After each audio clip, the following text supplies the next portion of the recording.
राधे राधे दोस्तों, आज हम आपको सुनाएंगे दो सौतेली बहनों के अनोखे प्यार की कहानी। अगर आप हमारे चैनल अपनी संस्कृति व चैनल पर नए हैं तो प्लीज़ हमारे चैनल को सब्सक्राइब करें, वीडियो को लाइक करें और शेयर करें। मालती और माधवी दो सौतेली बहनें थी। बात यह थी, मालती और माधवी के पिता घनश्याम बाबू और जगदीश बाबू दोनों सगे भाई थे। जगदीश घनश्याम से बड़े थे। जगदीश की शादी हो चुकी थी। उसकी बीवी का नाम भगवती था। भगवती घनश्याम बाबू की हम उम्र की थी। भगवती देखने में बहुत ही खूबसूरत और तेज तर्रार चतुर औरत थी। उसे जो भी देखता उसकी तारीफ किए बगैर नहीं रह सकता था। लोगों को कैसे अपने जाल में फंसाना है, कैसे उन्हें काबू में करना है, यह भगवती के बाएं हाथ का खेल था। जब भी घनश्याम बाबू उन्हें देखते तो सोचते, जब उसकी शादी हो तो बिल्कुल भगवती जैसी ही उन्हें दुल्हन मिले। वह भगवती को देखकर अपनी दुल्हन के सपने देखने लगे थे। घनश्याम बाबू का अब रिश्ता हो गया था। शादी के बाद जब उनकी दुल्हन घर आई तो घनश्याम बाबू की दुल्हन, जिसका नाम पार्वती था, वह भगवती की तरह देखने में ज्यादा खूबसूरत नहीं थी। वह साधारण कदकाठी और नैन नक्श की सरल स्वभाव की लड़की थी। जगदीश बाबू से विवाह के समय पार्वती की उम्र कुल 14 साल की थी, जिससे जगदीश बाबू और पार्वती के घर वालों ने यह फैसला किया कि पार्वती का गौना 4 साल बाद किया जाएगा, जिससे पार्वती 18 साल की हो जाएगी और जवान भी उसे थोड़ी समझदारी आ जाएगी। पार्वती की उम्र को ध्यान में रखकर उसका गौना 4 साल के लिए टाल दिया गया। अपने गौने की बात सुनकर घनश्याम बाबू को बहुत गुस्सा आया, क्योंकि उसने अभी तक एक झलक भी पार्वती की नहीं देखी थी और गांव के लड़कों की तरह उसकी भी उमंगें थी कि अपनी नई नवेली दुल्हन के साथ रहने की, जिस पर सब गांव वालों ने पानी फेर दिया था। जब घनश्याम बाबू ने गांव की औरतों से सुना कि उसकी बीवी साधारण कदकाठी और साधारण से नैन नक्श की है तो उसे बहुत दुख हुआ। जब भी गांव की औरतें भगवती की तारीफ करती और पार्वती की बुराई करती तो घनश्याम बाबू मन मसोस कर रह जाते, क्योंकि उसके सारे सपनों पर पानी फिर गया था। एक तो पार्वती भगवती की तरह सुंदर नहीं बताई थी और दूसरे ही घर वालों ने 4 साल के लिए उसका गौना जो काफी पीछे कर दिया था, जिससे वह पार्वती को देख भी नहीं सकता था। घनश्याम बाबू की शादी को लगभग 3 महीने बाद ही खेत में काम करते वक्त जगदीश बाबू को किसी जहरीले कीड़े ने काट लिया। जब तक घर वाले उसके इलाज के लिए कुछ कर पाते, जगदीश बाबू की मौत हो गई। जगदीश बाबू की मौत से सभी को बहुत दुख हुआ। जगदीश बाबू की मौत के समय उसकी पत्नी भगवती गर्भवती थी।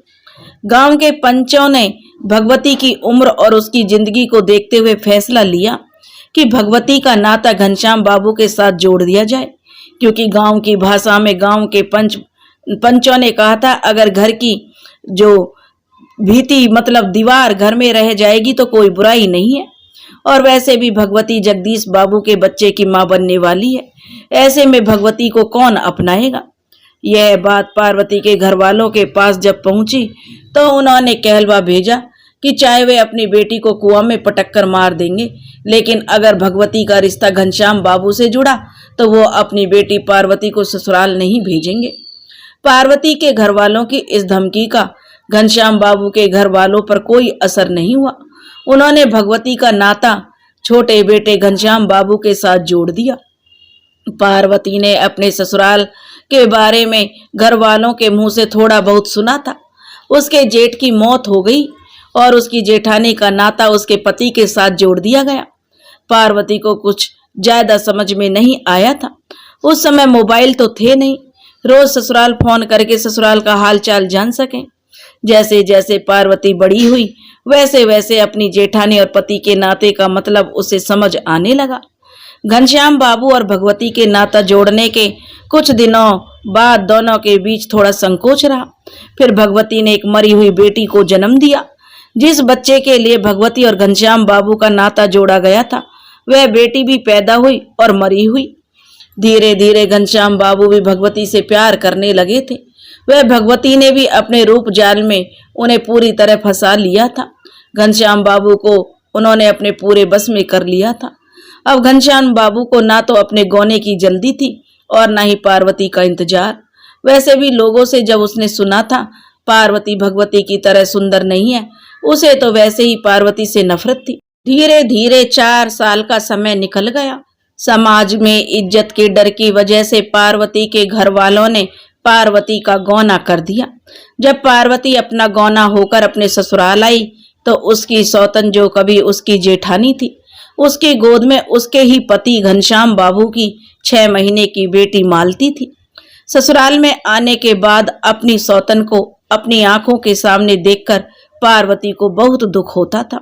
घनश्याम बाबू तो भगवती को ही जी जान से चाहते थे, लेकिन पार्वती को अहमियत नहीं देते थे। घर में भगवती की ही चलती थी, जबकि बेचारी पार्वती खेतों पर काम करती थी। घर में हर काम में भगवती का हुक्म चलता था। पार्वती अपने पति की पहली बीवी होते हुए भी दूसरी बीवी बन गई थी, लेकिन किस्मत के आगे किसकी चलती है। पार्वती ने इसे किस्मत समझकर स्वीकार कर लिया। अपने घर वालों और गांव वालों के दबाव में आकर घनश्याम बाबू पार्वती को भी पत्नी का दर्जा देना शुरू कर दिया। इसलिए वह कभी कभार पार्वती के पास जाते थे, जबकि वह हमेशा भगवती के पास रहते थे, क्योंकि भगवती सुंदर होने के साथ साथ काफी तेज तर्रार थी। वह हमेशा यह कोशिश में लगी रहती थी कि घनश्याम बाबू पार्वती के पास फटके भी ना। पार्वती के ससुराल में आने के 1 साल बाद पार्वती मां बन गई थी। उसने भी बेटी को जन्म दिया था, जिसका नाम माधवी रखा गया। घनश्याम बाबू अपनी पहली पत्नी भगवती और अपनी बड़ी बेटी मालती से ही ज्यादा प्यार करते थे, जबकि पार्वती और उसकी बेटी माधवी को कम अहमियत देते थे। माधवी के जन्म के बाद धीरे धीरे पार्वती बीमार रहने लगी और उसे कमजोरी भी महसूस होने लगी।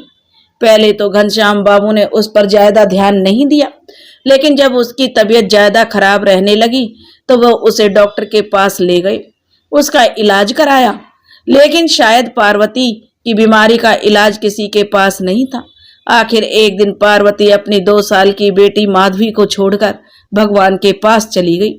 पार्वती के मरने से भगवती को तो जैसे मुंह मांगे मुराद मिल गई, लेकिन पार्वती की बेटी माधवी का पालन पोषण भी उन्हें ही करना था, चाहे उनका पालन पोषण करना उनकी मजबूरी था। घनश्याम बाबू को पार्वती के मौत के बाद अपनी बेटी माधवी के प्रति थोड़ा प्यार जो जगा था, वह माधवी का भी अच्छे से ख्याल रखते थे, लेकिन प्यार तो वो सबसे ज्यादा मालती से ही करते थे। धीरे धीरे दोनों बहनें बड़ी होने लगी। मालती अपनी माँ की तरह खूबसूरत और तेज तर्रार थी, वहीं माधवी अपनी माँ पार्वती की तरह साधारण नए नक्श की सरल स्वभाव की थी। माधवी के साथ खेलना, उसके साथ पढ़ने जाना मालती को अपने आप में शर्म महसूस करवाता था। वह माधवी के साथ बिल्कुल भी नहीं रहना चाहती थी। बात बात पर वह माधवी को डांटती थी, उसके साथ मारपीट भी कर देती थी, लेकिन बेचारी माधवी चुपचाप रोकर रह जाती थी और कभी कभी तो वह अपनी माँ को याद करती थी। शायद आज अगर उसकी माँ होती तो उसकी ऐसी हालत नहीं होती। धीरे धीरे समय बीतने लगा और दोनों बहनें जवान हो गईं। जहाँ मालती के कहीं चाहने वाले थे, वहीं माधवी को देखकर लड़के उसके रंग रूप का मजाक उड़ाया करते थे। मालती और माधवी दोनों एक ही क्लास में पढ़ती थी। बचपन से ही माधुरी पढ़ने में तेज थी, जबकि मालती का पढ़ने में इतनी रुचि नहीं थी। मालती तो घर पर कोई काम भी नहीं करती थी, उसे घर का काम करने की आदत भी नहीं थी। वहीं माधवी घर का सारा काम कर देती और फिर स्कूल जाती, स्कूल से घर आकर काम करती, फिर सब जब सो जाते तो रात को अपनी पढ़ाई करती। साथ ही साथ में माधवी को अपनी सौतेली माँ के कड़वे वचन भी सुनने पड़ते थे, डांट डपट भी झेलनी पड़ती थी, लेकिन वह चुपचाप सब कुछ सहन करती रहती थी। 12वीं क्लास में माधवी के 94% अंक प्राप्त किए थे और अपने गांव का और स्कूल का नाम उसने रोशन किया था। वहीं मालती बड़ी मुश्किल से 60% अंकों के साथ पास हुई थी। मालती को सजने संवरने का बहुत ज्यादा शौक था, वहीं माधवी बिल्कुल सादगी से रहती थी। कक्षा 12 के बाद अब घनश्याम बाबू ने अपनी दोनों बेटियों को शहर में पढ़ाने के बारे में सोचा। अपने साथ जब अपने पिता के मुंह से माधवी के पढ़ने की बात जो मालती ने सुनी तो मालती को गुस्सा आ गया। वह तमक कर बोली, बापू मैं इस कलूटी के साथ कहीं नहीं जाऊंगी, और शहर में वह भी इस कलूटी के साथ तो मैं बिल्कुल नहीं रहूंगी। मालती की बात सुनकर उसकी माँ भगवती ने भी गुस्से में बोली थी, अरे सही तो कह रही है हमारी मालती, यह मनहूस कब तक इसके साथ रहेगी, मेरी बेटी का पीछा ही नहीं छोड़ती। अरे इसकी माँ के साथ अगर यह भी मर जाती तो मेरा तो पीछा छूटता। भगवती गुस्से में बोली तो घनश्याम बाबू की इतनी हिम्मत नहीं थी कि वह भगवती के आगे कुछ बोल पाए। तब भगवती बोली, बस मालती शहर में रहकर पढ़ाई करेगी और यह मनहूस यहाँ पर घर के काम करेगी। यह सुनकर घनश्याम बाबू भगवती से बोले, अगर हमने मालती को शहर भेजकर पढ़ाया और माधवी की पढ़ाई छूट गई तो लोग हमारे बारे में क्या कहेंगे, तुम तो जानती हो ना।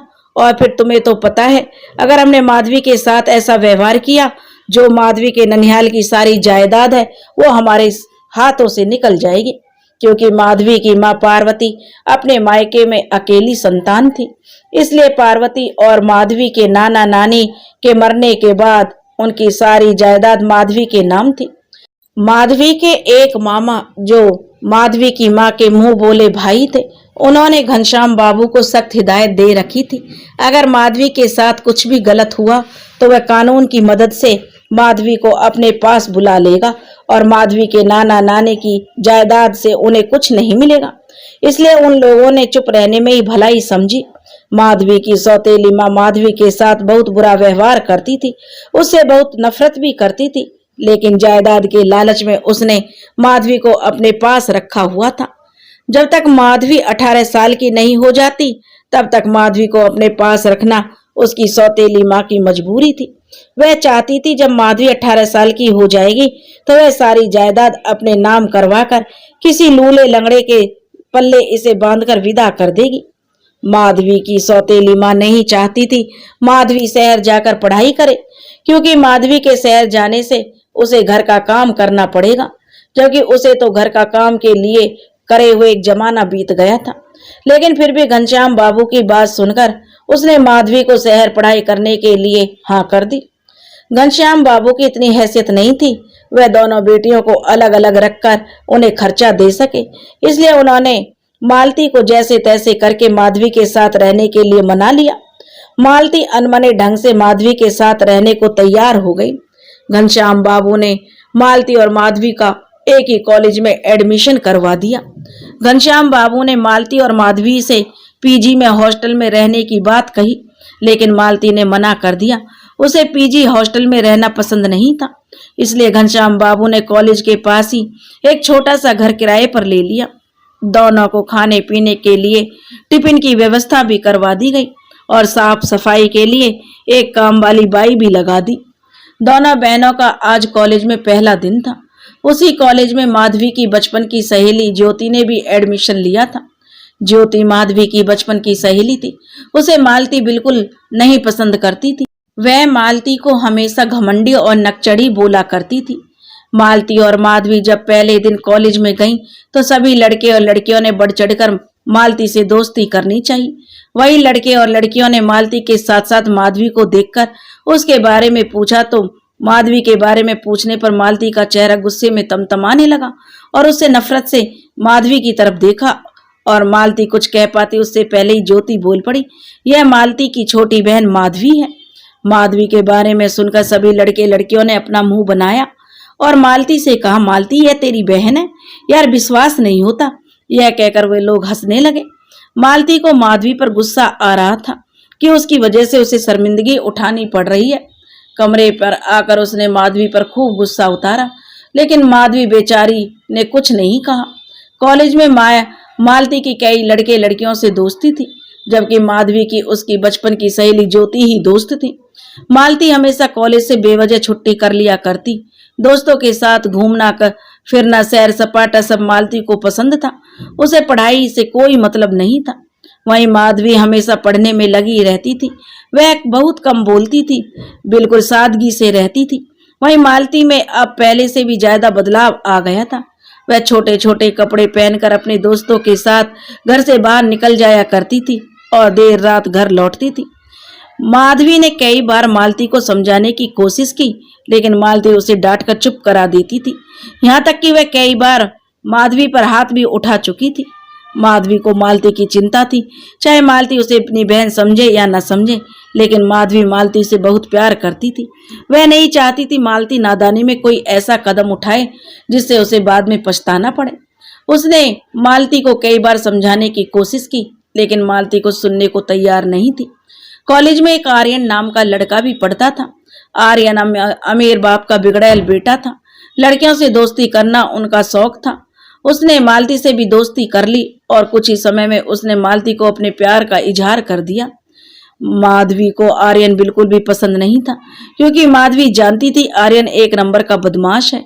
वह हमेशा नए शिकार की तलाश में रहता है। लड़कियों को आते जाते गंदी निगाह से घूरना, उन्हें छेड़ना आर्यन की आदत थी। एक बार कॉलेज में उसने माधवी के रास्ते में जाते हुए छेड़ा तो माधवी ने गुस्से में उसके गाल पर एक तमाचा रख दिया था और बोली, खबरदार, जो आइंदा मुझे छेड़ने की कोशिश की तो अच्छा नहीं होगा। उस वक्त वहां पर कोई नहीं था, लेकिन आर्यन मन ही मन माधवी से बदला लेने की सोचने लगा। एक दिन उसने अपनी गर्लफ्रेंड मालती से सबके सामने माधवी के बारे में कहा, यार मालती, ये तुम्हारी बहन माधवी मुझे अपने जाल में फंसाना चाहती है। यहाँ तक कि तुम्हारे बारे में उल्टा सीधा भी बोलती है। आर्यन ने माधवी के बारे में मालती से काफी कुछ उल्टा सीधा कहा, जिससे मालती काफी गुस्सा हो गई और कॉलेज में सभी लड़के लड़कियों के सामने माधवी में एक तमाचा रख दिया। माधवी ने मालती को समझाने की कोशिश की, लेकिन मालती को सुनने को तैयार नहीं थी। वह तो आर्यन के प्यार में पूरी तरह पागल थी। तमाचा खाने के बाद मालती ने आर्यन को लेकर वहां से चली गई और आर्यन जाते जाते एक शैतानी मुस्कान देता हुआ माधवी की तरफ हंसता हुआ वहां से चला गया। माधवी बेचारी चुपचाप खड़ी रोती रही। तब ज्योति ने आकर उसे संभाला। सब कॉलेज के लड़के लड़कियां अब माधवी का मजाक बनाने लगे थे। माधवी बेचारी क्या करती, चुपचाप बहन का थप्पड़ खाकर चुप हो गई, क्योंकि माधवी को जो मालती की बहुत चिंता थी, उसे दुख इस बात का था कि मालती कहीं नादानी में ऐसा कोई कदम ना उठा ले जिससे बाद में उसे पछताना पड़े।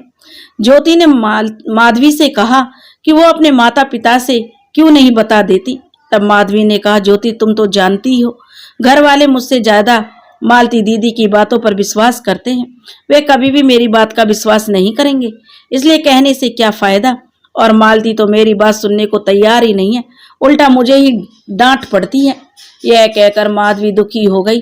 तब ज्योति ने कहा, माधवी, एक बार अपने घर वालों से कहकर तो देखो, अगर कुछ कल को उल्टा सीधा हो गया तो वो लोग तुझ पर ही गुस्सा करेंगे कि तुमने एक बार भी बताया क्यों नहीं। यह बात माधवी को सही लगी। उसने कहा, हाँ ज्योति, तुम ठीक कहती हो। यह कहकर शाम को जब माधवी घर आई तो मालती तो रोज की तरह आर्यन के साथ घूमने निकल गई। मालती बहुत कम कॉलेज जाती थी। उसे पढ़ाई लिखाई से ज्यादा मतलब नहीं था। उसे तो ऐशो आराम की जिंदगी चाहिए था, जिसकी उम्मीद वह आर्यन से करती थी। आर्यन उसे रोज घुमाने ले जाता।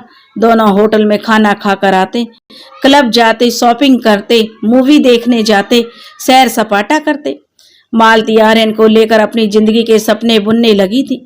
वहीं माधवी को डर था कि मालती के साथ कुछ गलत ना हो जाए। ज्योति के कहने पर माधवी ने हिम्मत की और जब माया घर पर नहीं थी तो उसने अपने पापा को फोन करके सारी बात बताई। उसके पापा कुछ बोलते उससे पहले ही फोन उसकी सौतेली माँ भगवती ने ले लिया। वह माधवी से गाली देते हुए बोली, अरे मनहूस, मेरी बेटी ने तेरा क्या बिगाड़ा है जो तू हाथ धोकर उसके पीछे पड़ गई। अब तो तूने उसके बारे में उल्टा सीधा कहना भी शुरू कर दिया। माधवी की सौतेली माँ गुस्से में बड़बड़ाई जा रही थी। माधवी ने फोन काटकर एक तरफ रख दिया, क्योंकि उनकी बात सुनने का कोई फायदा तो था नहीं। वहीं माधवी के पापा को भी माधवी से ज्यादा मालती पर विश्वास था। माधवी के कहने पर पापा ने मालती के पास कॉल किया। जैसे ही मालती ने कॉल उठाया, उसके पापा कुछ बोलते उसकी माँ ने फोन ले लिया और नमक मिर्च लगाकर सारी बात मालती को बता दी। मालती यह सब सुनकर बहुत गुस्सा हो गई और बोली, मम्मी, मैंने तो कहा था पहले ही इस कलूटी को मेरे साथ शहर पढ़ने मत भेजो, लेकिन आप लोगों ने मेरी बात कहाँ मानी। अब मैं अपनी पढ़ाई करूं या इस कलूटी के नखरे उठाऊं। यह सुनकर उसकी माँ बोली, बेटी, तो उस मनहूस की बातों पर ध्यान मत दे, अपनी पढ़ाई पर ध्यान दे। यह कहकर और कुछ बातें करके मालती ने अपनी मम्मी का फोन काट दिया। उसे सोच में डूबे देखकर आर्यन बोला, क्या हुआ स्वीटहार्ट, किस सोच में डूबी हो। यह सुनकर मालती गुस्से में बोली, इस माधवी का तो कुछ ना कुछ करना पड़ेगा। आज घर पर पापा से मेरे बारे में और तुम्हारे बारे में पता नहीं क्या क्या बोला है। यह सुनकर आर्यन बोला, मैंने तो मालती तुमसे पहले ही कहा था, यह माधवी ठीक नहीं है। इसे यह सोचकर जलन होती होगी कि मैं उसकी तरफ ध्यान नहीं देता और तुमसे प्यार करता हूँ। आर्यन ने मालती का हाथ पकड़कर यह कहा तो मालती मुस्कुरा दी और आर्यन के साथ मूवी देखने के लिए चल दी। देर रात जब मालती घर लौटी तो वह बहुत गुस्से में थी और माधवी अपनी पढ़ाई कर रही थी। घर आते ही मालती ने गुस्से में देखकर माधवी समझ गई कि जरूर मम्मी ने कुछ उल्टा सीधा नमक मिर्च लगाकर मेरी बात कही है। घर आते ही मालती ने माधवी के ऊपर चिल्लाना शुरू कर दिया। माधवी कुछ बोलती उससे पहले ही मालती ने माधवी के गाल पर एक तमाचा जड़ दिया। माधवी कुछ नहीं बोली, बस चुपचाप रोती रही। मालती गुस्से में दमदमाती हुई घर से के सामानों को इधर उधर फेंकने लगी और फिर गुस्से में सो गई। माधवी चुपचाप रोती रही और भगवान को याद करती रही। उसे भगवान पर विश्वास था कि एक दिन भगवान सब कुछ ठीक कर देगा। दूसरे दिन तो मालती तो रोज की तरह आर्यन की गाड़ी पर बैठकर कॉलेज के लिए निकल गई। वहीं माधवी बेचारी पैदल ही कॉलेज चल दी। तभी अचानक मालती आर्यन के साथ बैठकर गाड़ी में आई और मालती ने माधवी को धक्का दे दिया। माधवी धक्का लगने से अपना संतुलन खो बैठी और वहीं कीचड़ में गिर गई, जिसकी वजह से उसके सारे कपड़े खराब हो गए। उसे कीचड़ में पड़े देखकर मालती और आर्यन रुक गए और उसका मजाक बनाने लगे। कॉलेज के कुछ लड़के लड़कियां जो उस समय कॉलेज आ रहे थे माधवी का मजाक बनाने लगे, लेकिन माधवी ने कुछ नहीं कहा और चुपचाप अपनी किताबें लेकर घर वापस आ गई। आज उसका कॉलेज छूट गया था क्योंकि वह कॉलेज टाइम पर नहीं जा सकी थी। वह घर पर रोती रही। फिर उसने सोचा आखिर में रोएगी तो कब तक, यह तो रोज का ही रोना है। अगर किसी को जवाब देना है तो उसके सामने बोलकर नहीं तो कुछ कर कर दिखाना होगा। यह सोचकर माधवी ने अपने आंसू पोंछे और अपनी पढ़ाई में लग गई। माधवी अब दिन रात अपनी पढ़ाई में लगी रहती थी। वहीं मालती को पढ़ाई से कोई मतलब नहीं था। वह तो आर्यन के प्यार में पागल थी, लेकिन उसे पता नहीं था आर्यन सिर्फ उसका इस्तेमाल कर रहा है। आर्यन अपनी चिकनी चुपड़ी बातों में मालती को फंसाकर उसका देही शोषण कर रहा था। वह कभी उसे घुमाने ले जाता, कभी होटल में खाना खिलाने, कभी शॉपिंग पर ले जाता, कभी वह होटल के कमरे में अपने प्यार भरी बातों में फंसाकर उसका शोषण करता। मालती तो सिर्फ इसे आर्यन का प्यार समझ रही थी। धीरे धीरे दिन गुजर रहे थे। मालती के अलावा आर्यन के कॉलेज के बाहर कई लड़कियों से संबंध थे। वह पैसे के बलबूते पर लड़कियों से प्यार का झूठा नाटक करता था और फिर अपने जाल में फंसाकर उनका देह शोषण करता था और उन्हें ब्लैकमेल करता था। माधवी ने कई बार आर्यन को कई और लड़कियों के साथ भी देखा था, लेकिन वह मालती को बताना चाहती थी, लेकिन मालती को बताने का कोई फायदा नहीं था क्योंकि वह माधवी की किसी बात पर यकीन नहीं करती थी। आर्यन और लड़कियों को तो बस कुछ दिन के लिए अपने जाल में फंसाकर और उनका उपयोग करके वापस छोड़ देता था, लेकिन जब भी उसे उनकी जरूरत होती तो वह ब्लैकमेल करके उन्हें अपने पास बुलाता था। लेकिन मालती के साथ उसने अभी तक ऐसा नहीं किया था। इसके पीछे उसकी एक घिनौनी चाल थी, जो यह थी कि धीरे धीरे दिन गुजर रहे थे। हर क्लास में माधवी ने हर बार की तरह अच्छे नंबरों से उत्तीर्ण की, वहीं मालती बड़ी मुश्किल से पास हो पाई थी। कॉलेज की पढ़ाई पूरी करने के बाद आज दोनों बहनें वापस अपने गांव जा रही थी, लेकिन मालती को आर्यन से बिछड़ने का दुख था। आर्यन ने मालती से वादा किया कि वह रोज उससे बात किया करेगा, यहाँ तक कि हर 4-5 दिन में उससे मिलने आया करेगा। आखिर कब तक वह उससे दूर रह सकता है। मालती इसे आर्यन का अपने प्रति प्यार समझ रही थी, लेकिन आर्यन तो बस मालती को हासिल करने के लिए उससे यह वादा कर रहा था। वह तो बस मालती को अपने लिए इस्तेमाल कर रहा था, लेकिन मालती उसके प्यार में अंधी हो चुकी थी। गांव आने के बाद माधवी से उसकी सौतेली माँ ने जबरदस्ती जो उसके ननिहाल की संपत्ति थी उसे अपने नाम करवा लिया। अगर माधवी संपत्ति को अपनी सौतेली माँ के नाम नहीं करती तो उसकी सौतेली माँ उसे धक्के मारकर घर से बाहर निकाल देती। इसलिए बेबस लाचार माधवी को मजबूरी में अपनी संपत्ति अपनी सौतेली माँ के नाम करनी पड़ी। संपत्ति हथियाने के बाद अब माधवी का हाल और भी बुरा हो गया था। उसकी सौतेली माँ उससे घर का सारा काम करवाती और ऊपर से जली कटी अलग से सुनाती थी। वहीं मालती उसे तो कोई मतलब नहीं था घर के कामों से। वह तो गलती से भी घर के किसी काम को हाथ नहीं लगाती थी। मालती रोज घर वालों से छुपकर आर्यन से बातें कर देती और यहाँ तक कि आर्यन हर 4-5 दिन में मालती से मिलने उसके गांव आ जाता और दोनों गांव के बाहर जंगल या खेतों पर मिलते थे। आर्यन बस अपनी हवस की पूर्ति के लिए मालती से झूठा प्यार का नाटक कर रहा था। वहीं मालती पागलों की तरह उसके प्यार में पागल थी। जहां वह बुलाता वहीं उससे मिलने पहुंच जाती। एक दिन मालती आर्यन से बातें कर रही थी, तभी उसकी मम्मी ने उसकी बातें सुन ली। उसके बाद उसने मालती को काफी डांटा और घर से निकलने पर पाबंदी लगा दी। लेकिन मालती कहाँ अपनी हरकतों से बाज आने वाली थी। उसे तो बस आर्यन से मिलना था। उसने चोरी छुपे जब दोपहर को उसके पापा खेत पर गए हुए थे, उसकी मम्मी मंदिर गई हुई थी और माधवी बाथरूम में घर के ढेर सारे कपड़े धोने में व्यस्त थी, तब आर्यन को चोरी छुपे अपने कमरे में बुला लिया उसने और दोनों अपने प्यार में खो गए। तभी अचानक मालती की मम्मी आ गई। उसने रंगे हाथों मालती और आर्यन को पकड़ लिया। आर्यन तो मालती की मम्मी को देखते ही वहां से जिस हाल में था उसी हाल में भाग गया और मालती हैरानी से अपनी माँ को देख रही थी। उसकी माँ ने गुस्से में उसे बहुत डांटा। शाम को जब मालती के पापा घर आए तो मालती की मम्मी ने उसे मालती के बारे में सब बातें कही। यह सुनकर मालती के पापा भी गुस्सा हो गए और भगवती की तरफ देखते हुए बोले, अरे माधवी ने तो हमें पहले ही कहा था भाग्यवान, लेकिन तुमने ही उसकी बात को सच कहाँ माना था, उल्टा उसे ही उल्टा सीधा सुनाया था। अब देख लिया अपनी लाडली के कारनामे, पता नहीं कब से क्या क्या गुल खिला रही है हमें। अब तो अच्छा यही होगा कि इसके लगे हाथ विवाह कर दिया जाए। अगर ज्यादा दिन इसे घर में बिठा कर रखा तो यह हमें कहीं मुंह दिखाने के लायक नहीं छोड़ेगी। मालती के पापा गुस्से में बोले। तभी मालती वहां आ गई और गुस्से में बोली, नहीं पापा, मैं शादी करूंगी तो सिर्फ आर्यन से। तब मालती के पापा बोले, बहुत कर ली अपनी मनमानी, अब चुप कर और जिस लड़के से हम कहते हैं चुपचाप उससे शादी कर ले। अब बिना कोई सवाल जवाब किए अपने कमरे में जा। अपने पापा की गुस्से भरी आवाज सुनकर मालती पैर पटकती हुई अपने कमरे में आ गई। माधवी बेचारी रसोई के दरवाजे की ओट से सारी बातें सुन रही थी।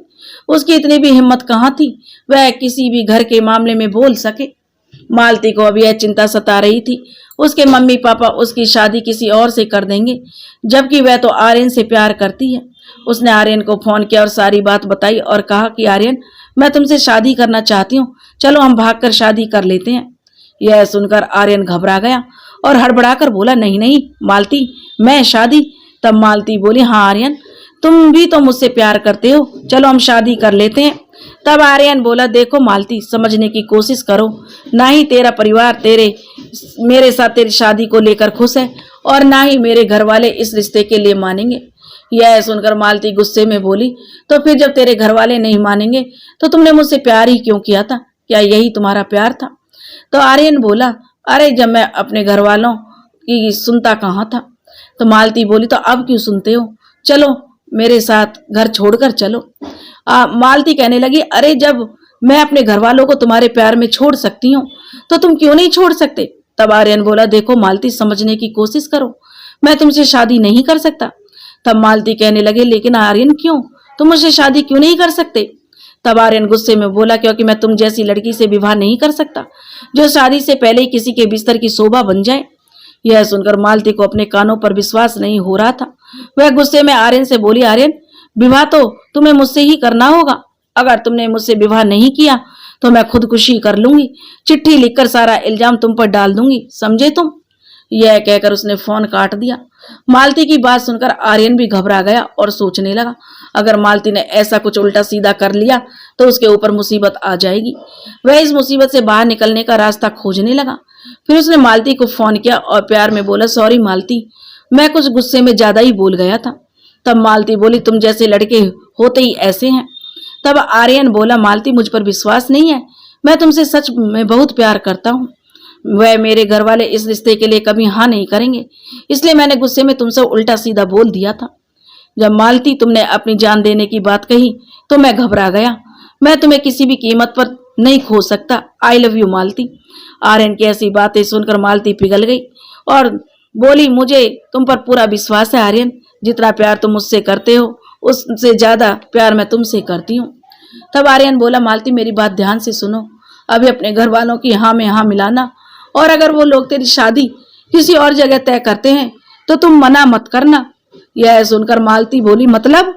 तब आर्यन बोला, मेरा कहने का मतलब है मालती कि बस तुम उनकी हाँ में हाँ रखो, वो तुम पर जरा भी शक ना हो और जब वो तुम्हारी मम्मी ने हमें जब से रंगे हाथों पकड़ा है, वह तुम्हारी दिन रात निगरानी करेगी। इसका बस एक ही इलाज है, तुम्हारे घर वाले जब तुम्हारी शादी किसी और से तय कर देंगे तो शादी की तैयारियों में तुम्हारे मम्मी पापा का तुम पर ध्यान कम रहेगा। तब मैं तुम्हें वहां से भगा कर ले जाऊंगा, फिर हम दोनों कहीं बाहर जाकर मंदिर में शादी कर लेंगे। आर्यन की बात सुनकर मालती कुछ देर सोचते हुए बोली, ठीक है आर्यन। यह कहकर उसने फोन काट दिया। अब मालती को ना तो अपने घर वाले और ना ही कोई और नजर आ रहा था। वह तो आर्यन के प्यार में पूरी तरह पागल थी। आज मालती को लड़की वाले देखने आ रहे थे। मालती की मम्मी उनके स्वागत की तैयारी में लगी हुई थी। उसकी मम्मी को इस बात की थोड़ी हैरानी हो रही थी कि मालती ने किसी भी प्रकार का कोई विरोध नहीं किया। फिर सोचा, बच्ची है, गलती हो गई, अब अपनी गलती का एहसास है। माधवी भी अपनी बहन के लिए खुश थी। चलो कोई अच्छा लड़का मिल जाए जिससे मालती दीदी का विवाह हो जाए तो कम से कम उस आर्यन का नाम की बला से उसका पीछा तो छूटे। वह इधर उधर भाग भाग कर जल्दी जल्दी काम कर रही थी। ढेर सारे पकवान माधवी ने खुद अपने हाथों से बनाए थे मेहमानों के लिए। लगभग 11 बजे के आसपास घर के आगे गाड़ी रुकी। गाड़ी रुकने की आवाज सुनकर माधवी की सौतेली माँ भगवती और पिता दोनों भागकर बाहर गए और सम्मान सहित मेहमानों को भीतर ले आए और प्यार से उन्हें बैठा दिया। वे कुल 4 लोग थे, लड़का, लड़की की बहन और उसके मम्मी पापा। लड़का देखने में ज्यादा सुंदर तो नहीं था, लेकिन फिर भी अच्छा था। भगवती ने सबको आदर से बिठाया और आवाज देकर माधवी से पानी लाने के लिए कहा। कुछ देर में ही माधवी सबके लिए गिलास में पानी लेकर आई। माधवी को देखकर माधवी के पिता बोले, यह हमारी छोटी बेटी माधवी है। माधवी को देखकर लड़के के माता पिता कुछ सोच में पड़ गए। शायद वे सोच रहे थे, जब यह ऐसी है तो इसकी बहन भी इसके जैसी ही होगी। इसकी बहन भला और कैसी होगी? इस जैसी लड़की को कौन अपने घर की बहू बनाएगा, जिसका रंग है ना रूप।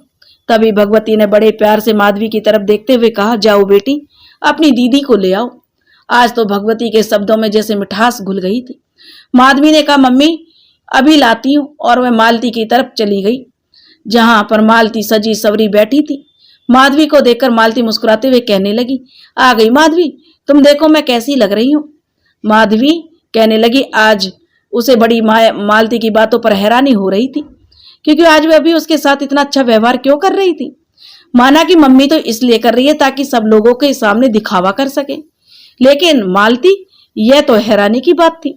माधवी को सोच में डूबी देखकर मालती बोली, क्या हुआ माधवी? तब माधवी जो बात को बढ़ाते हुए बोली, कुछ नहीं दीदी, वह आपको मम्मी बाहर बुला रही हैं, चलो। यह सुनकर मालती मुस्कुराते हुए बोली, अरे मेरी प्यारी बहना, पहले यह तो बता मैं कैसी लग रही हूँ। यह सुनकर माधवी हंसते हुए बोली, बिल्कुल स्वर्ग की अप्सरा जैसी लग रही हो, अब चलो। यह कहकर मालती को बाहर ले आई माधवी। मालती ने आज एक हल्के पीले रंग की साड़ी पहनी हुई थी, जिसमें वह बहुत ज्यादा खूबसूरत लग रही थी। माधवी ने उसे कमरे से बाहर लाकर रसोई में से जाकर चाय नाश्ते की ट्रे मालती के हाथों में पकड़ा दी। मालती ने सिर पर पल्लू रखा और चाय की ट्रे लेकर मेहमानों के सामने पहुंच गई। चाय की ट्रे सबके सामने रखी और सभी प्रणाम किया। मालती को देखकर सब लोगों की नजर उस पर ठहर गई। कभी उस लड़के के माता पिता माधवी को देखते तो कभी मालती को। यह सोच रहे थे, कहाँ मालती जैसी हूर और कहाँ इसकी छोटी बहन लंगूर। मालती को देखते ही लड़के की माँ बड़े प्यार से बोली, अरे अरे बेटी, आओ मेरे पास बैठो। उसकी आवाज सुनकर मालती ने कहा, जी, और कहकर जो उनके पास बैठ गई। तब लड़के की माँ बोली, भाई साहब, आपकी बेटी तो साक्षात लक्ष्मी का रूप है। हमें तो मालती बेटी बहुत पसंद है। हमें तो कुछ नहीं चाहिए, बस आपकी बेटी चाहिए। यह सुनकर भगवती और घनश्याम बाबू दोनों खुश हो गए और बोले, जी, अब हमारी बेटी आपकी ही तो है, लेकिन फिर भी अगर लेन देन की बात हो जाए। वह कुछ कहते उससे पहले लड़के के पिता बोले, देखो भाई, श्रीमती जी ने जो कह दिया कि हमें लेन देन में कुछ नहीं चाहिए, बस इससे अच्छी लड़की हमें और कहीं नहीं मिल सकती। तभी भगवती रसोई में से सारे पकवान उठाकर ले आई और सबसे बोली, अरे आप सब खाकर बताइए, मेरी मालती बिटिया ने बनाया है। यह देखकर माधवी को कोई हैरानी नहीं हुई, क्योंकि वह तो पहले से ही जानती थी सारे पकवान बनाकर उसकी मम्मी सारा श्रेय मालती को ही देगी, जो कि मालती से तो ठीक से चाय बनाना भी नहीं आता। लेकिन फिर भी यह सोचकर माधवी खुश थी, चलो जो हुआ सो हुआ, कम से कम दीदी की शादी हो जाए तो अच्छा ही है। वही मालती ने जब एक नजर लड़के पर डाली तो उसका मन नफरत पर आ गया और सोचने लगी, कहाँ मेरा हीरो आर्यन और कहाँ ये चपड़ गंजू। मैं इस चपड़ गंजू से तो बिल्कुल भी विवाह नहीं करूंगी। क्या करूं, इन सब के सामने दिखावा करना भी जरूरी है। वह मन ही मन सोच रही थी और मुस्कुरा रही थी। लड़के के माता पिता को जब मालती पसंद आ गई तो मालती के मम्मी पापा को भी लड़का पसंद था। रिश्ते की बात पक्की हो गई। लड़के की मां ने अपने गले से एक सोने की चैन उतारकर मालती के गले में पहना दी और कहा कि यह मेरी तरफ से एक छोटी सी भेंट है मेरी बहू के लिए। चैन पहराते ही मालती ने एक संस्कारी बेटी की तरह लड़के की मां की और सबके पैर छू लिए। सबने उसे ढेर सारा आशीर्वाद दिया। रिश्ता पक्का होने के बाद वे लोग तो चले गए। तब मालती अंदर आई, जल्दी से भीतर से अपना दरवाजा अच्छी तरह से बंद कर लिया और गुस्से पर जो पलंग पर बैठते हुए बोली, अरे मजबूरी थी मेरी चुप रहना, वरना मैं उस चपड़ गंजू को देखकर ही मना कर देती। कहकर वह इन घर वालों के सामने मैं आकर उनके सामने अच्छा बनने का ड्रामा तो करना ही पड़ेगा ना। उस माधवी की बच्ची कैसे खी कर रही थी मेरे सामने, लेकिन मजबूरी है, कर क्या सकती हूँ। यह सोचकर मालती के चेहरे पर नफरत के भाव आ गए। रिश्ता तय होने के बाद घनश्याम बाबू और भगवती तो शादी की तैयारियों में लग गए। उन लोगों ने पंडित जी को बुलाकर मालती का लगन का टाइम निकलवाया। शादी का मुहूर्त 10 दिन बाद का था। यह सोचकर वे लोग और भी खुश हो गए। भगवती यह सोच रही थी कि जितनी जल्दी हो जाए उतना अच्छा है। पता नहीं वह कमीना फिर आ जाए और मेरी भोली भाली बेटी पर फिर कोई जादू कर दे। घर में शादी की तैयारियां जोर से चल रही थी। घर के पर्दे, सजावट की चीजों में बदलाव के साथ साथ गहने, कपड़े आदि की खरीदारी भी जोरों शोरों से की जा रही थी। मालती सबके सामने ऐसा दिखावा कर रही थी जैसे वह इस शादी से बहुत खुश हो, जबकि वह छुपकर आर्यन से बात करती थी। मालती की मम्मी भगवती को इस बात से बिल्कुल भी जो शक नहीं हो रहा था कि उसकी बेटी ऐसा कुछ कदम उठाएगी। वह तो उसकी तरफ से एकदम से निश्चिंत थी। बस उसे अब उस कमीने से दूर रखने की जरूरत है। लेकिन भगवती शेर तो उसकी बेटी सवा शेर थी। वह अपनी मम्मी से यह कहकर फोन मांग लेती, मम्मी मुझे आपके दामाद जी से बात करनी है। यह सुनकर भगवती सोचती, अरे बच्चे जितना ज्यादा घुल मिल जाएं उतना ही अच्छा है। जितना मालती दामाद जी से बात करेगी उतना ही उस कमीने से दूर रहेगी। लेकिन उसे क्या पता था उसकी बेटी कैसे दामाद से बात करती है। आज शादी का दिन था। घर में चारों तरफ शादी का माहौल था। जोर शोरों से तैयारियां चल रही थी। घर की सजावट में कई सारे लोग लगे हुए थे। घनश्याम बाबू और भगवती बढ़ चढ़कर यहाँ की तैयारियां कर रहे थे। माधवी भी खुश होकर अपनी बहन की शादी की तैयारियों में जुटी हुई थी। रिश्तेदारों से घर भरा हुआ था। बारात आ चुकी थी। बारात आने के बाद खबर सुनकर घनश्याम बाबू और भगवती दौड़कर पौड़ी पर गए और दूल्हे के स्वागत की तैयारियां करने लगे। कुछ ही देर में दूल्हा और बाराती भी आ गए। घनश्याम बाबू और भगवती ने अपने रिश्तेदारों के साथ बढ़कर दूल्हे का और उसके घर वालों का जोर शोर के साथ स्वागत किया। उधर मालती भी दुल्हन बनकर सजी सवरी बैठी थी, लेकिन उसे इस बात की चिंता खाई जा रही थी कि आर्यन टाइम पर आएगा या नहीं। वैसे भी उसकी आर्यन से कई बार बात हो चुकी थी। उसने बोला था कि बस पहुंचने वाला है। आर्यन के बोलने के अनुसार ही मालती जितना हो सके उतना मैं अपने घर से रुपए पैसे लाने की कोशिश करूंगा। जितना तुम पर हो सके तुम भी करना, और कहीं भी हम दोनों चले जाएंगे, वहां रुकने के लिए पैसों की जरूरत होगी। आर्यन की बातों में आकर मालती ने अपनी शादी के सारे गहने और घर में जो भी दहेज के लिए शादी की तैयारियों के लिए पैसे थे उन्हें भी छुपकर अलमारी में से निकालकर अपने बैग में रख लिया था। कुछ जरूरी कपड़े, सामान आदि रखकर वह एक बैग तैयार कर बेड के नीचे छुपा दिया था। उसे फोन को भी अपने पास रखे हुए थी। लेकिन आज किसी को भी इस बात का शक नहीं था कि मालती क्या कदम उठाने वाली है। तभी अचानक आर्यन का फोन आया। आर्यन ने उसे बताया कि मैं उसके घर के पीछे उसका इंतजार कर रहा हूँ। वह पिछले गेट से कैसे भी करके बाहर निकल आए। आर्यन के आने की खबर सुनकर मालती बहुत खुश हो गई। उसने जल्दी से अपने दुल्हन के कपड़े उतारने शुरू किए। तभी अचानक उसके दरवाजे पर दस्तक हुई। दस्तक पाकर मालती ने अपने आप को संभाला और जल्दी से जाकर दरवाजा खोला तो माधवी और कुछ लड़कियां थी। मालती को देखकर माधवी बोली, दीदी वरमाला का समय होने वाला है, आप तैयार हो ना? आपको किसी चीज की जरूरत तो नहीं है?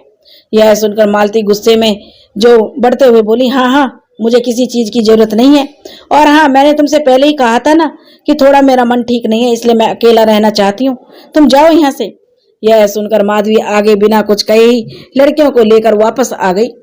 मालती ने जल्दी से दरवाजा बंद किया और अपनी शादी का जोड़ा उतार कर वहीं फेंक दिया और जल्दी से एक काम वाली बाई जैसी साड़ी जो उसने बाजार से खरीदारी करते समय चुपके से खरीदी थी उसे पहना और एक लंबा सा घूंघट निकालकर अपने कमरे की खिड़की जो पीछे की तरफ खुलती थी उसे खोलकर देखा तो आर्यन सचमुच नीचे खड़ा था। आर्यन को देखकर उसने आवाज दी, लेकिन शोर शराबे की वजह से आर्यन उसकी आवाज नहीं सुन पाया। मालती ने फोन किया तो आर्यन बोला मैं यहीं पे खड़ा हूँ। तो मालती बोली आर्यन मैं ऊपर खिड़की की तरफ हूँ देखो। जैसे ही आर्यन ने ऊपर की तरफ देखा तो उसे मालती नजर आई। मालती को देखते उसने हाथ हिलाना कर जो इशारा किया। आर्यन का इशारा पाते ही मालती अपना बैग नीचे फेंक दिया और फोन पर बोली वहीं रुको मैं अभी आती हूँ। आर्यन ने जल्दी से बैग उठा लिया और घर के पीछे की तरफ और भी लोग ज्यादा नहीं थे क्योंकि सब तो दूल्हे की तैयारी में लगे हुए थे। तब मालती बचते बचाते हुए कमरे से निकल गई। उसने घूंघट कर रखा था इसलिए किसी का ध्यान भी उस पर नहीं गया। तभी एक औरत जो मालती की मौसी थी बोली कौन हो तुम और तू इतना लंबा घूंघट करके कहाँ जा रही है। यह सुनकर मालती घबरा गई। वह औरत बोली सुनती नहीं क्या बहरी है। तब मालती ने धीरे से दबी आवाज में बदलकर कहा वो ना हमें बेबी जी ने बुलाया था तैयार होने के लिए इसलिए हम आए थे।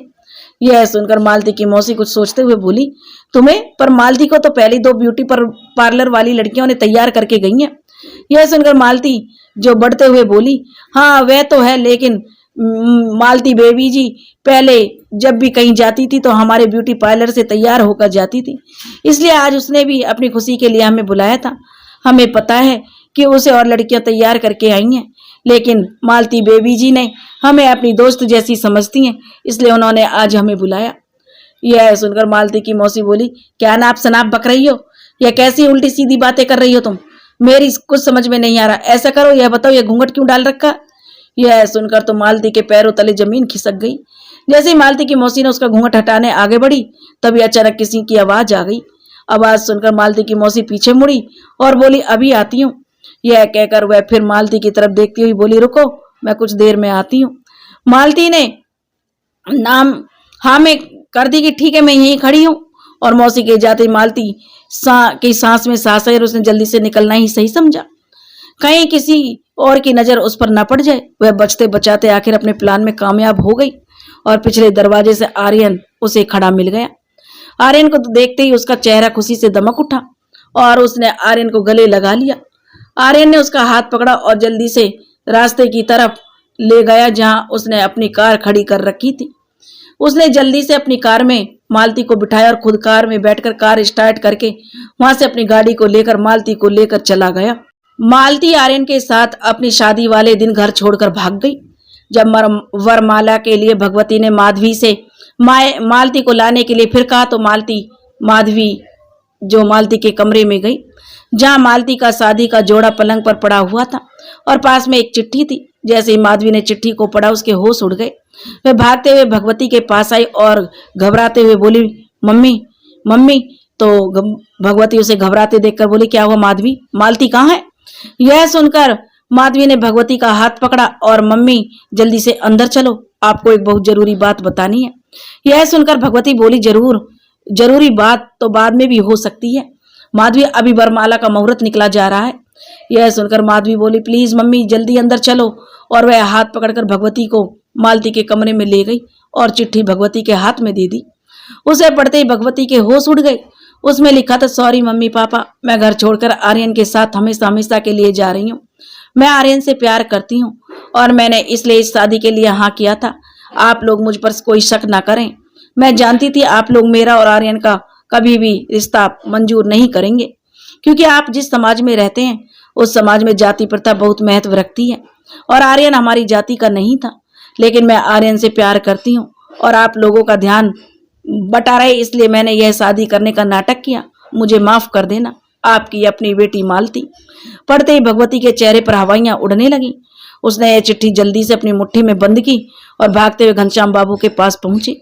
घनश्याम बाबू शादी की तैयारियां और मेहमानों की खातिरदारी में लगे हुए थे। भगवती वहां पहुंचकर उससे बोली अजी सुनो, मुझे आपसे कुछ जरूरी बात करनी है। यह सुनकर घनश्याम बाबू बोले अरे बात तो पीछे भी हो सकती है, पहले वरमाला और रस्मो रिवाज तो हो जाने दो। यह सुनकर भगवती बोली मुझे आपसे जरूरी बात करनी है, अभी चलो अंदर। भगवती को घबराते हुए देखकर घनश्याम बाबू ने जाने में ही भलाई समझी और कहा, हाँ हाँ चलो। भगवती उसे लेकर मालती के कमरे में आ गई। तब घनश्याम बाबू बोले, क्या हुआ भाग्यवान, ऐसे क्यों घबरा रही हो, और मालती कहाँ है? यह कहना था कि भगवती ने शादी के जोड़े की तरफ हाथ कर दिया। उसे देखकर घनश्याम बाबू हैरान होते हुए बोले, यह तो मालती की शादी का जोड़ा है, फिर वह कहाँ है? यह कह रहा था कि भगवती ने मालती की चिट्ठी घनश्याम बाबू के हाथ में दे दी। मालती की चिट्ठी पढ़ते ही घनश्याम बाबू के होश उड़ गए। उसे सारी धरती जैसे घूमती नजर आने लगी। वह ऐसे सदमे में गिरने वाले थे कि माधवी ने उसे संभाला।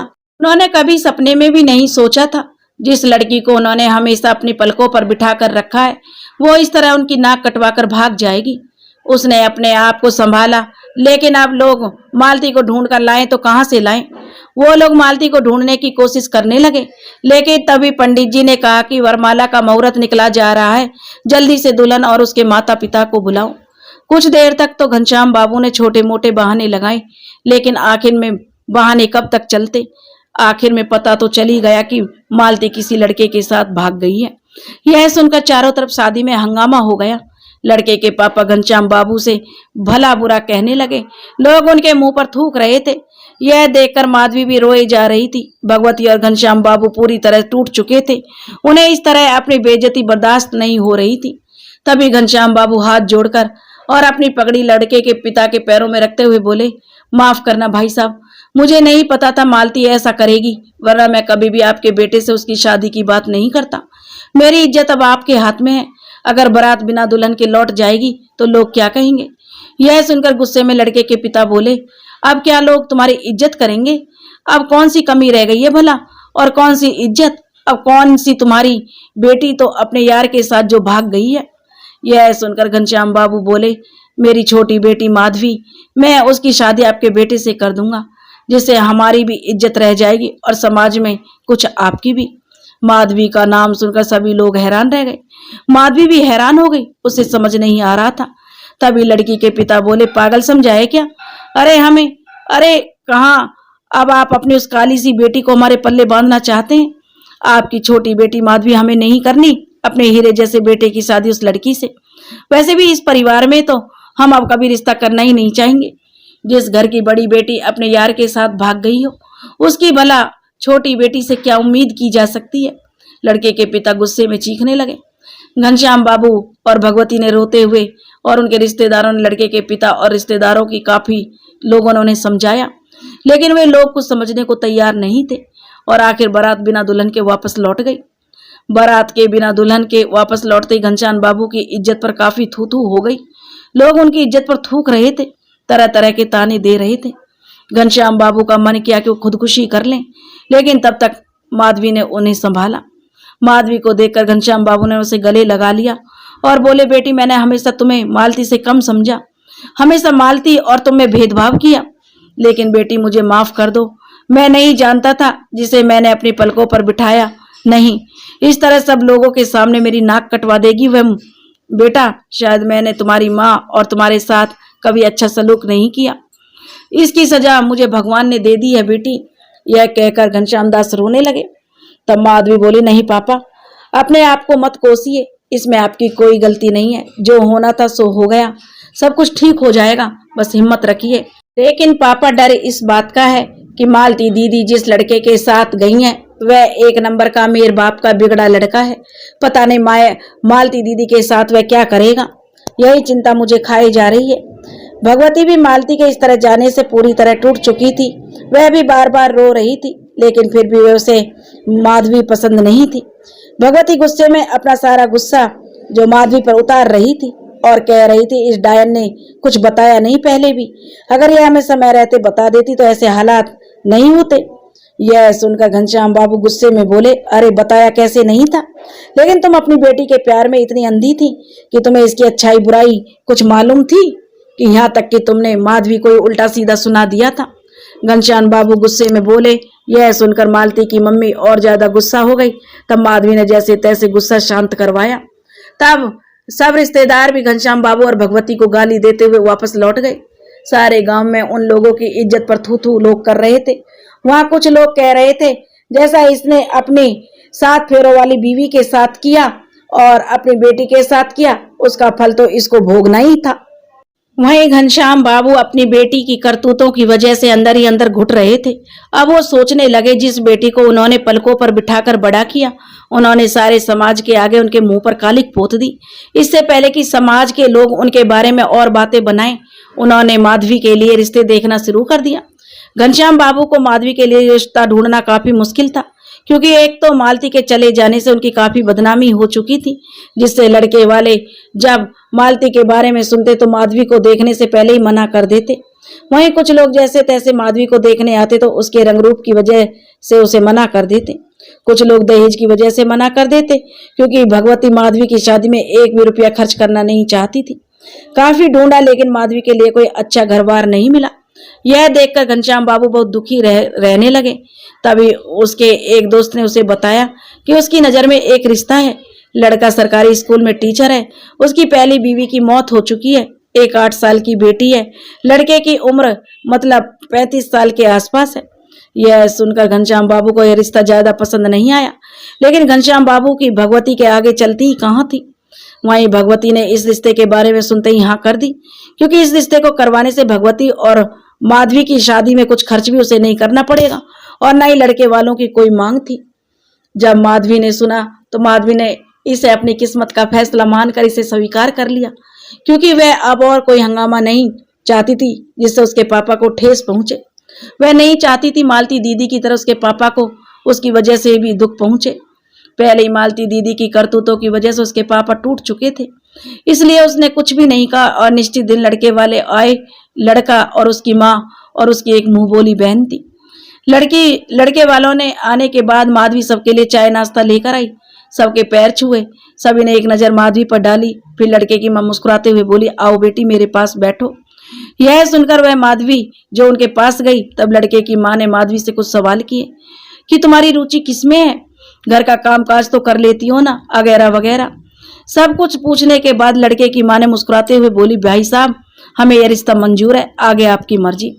यह सुनकर भगवती बोली, अरे हमें तो पहले से ही यह रिश्ता मंजूर है, भला हमारा तो मना करने का कोई सवाल ही नहीं उठता।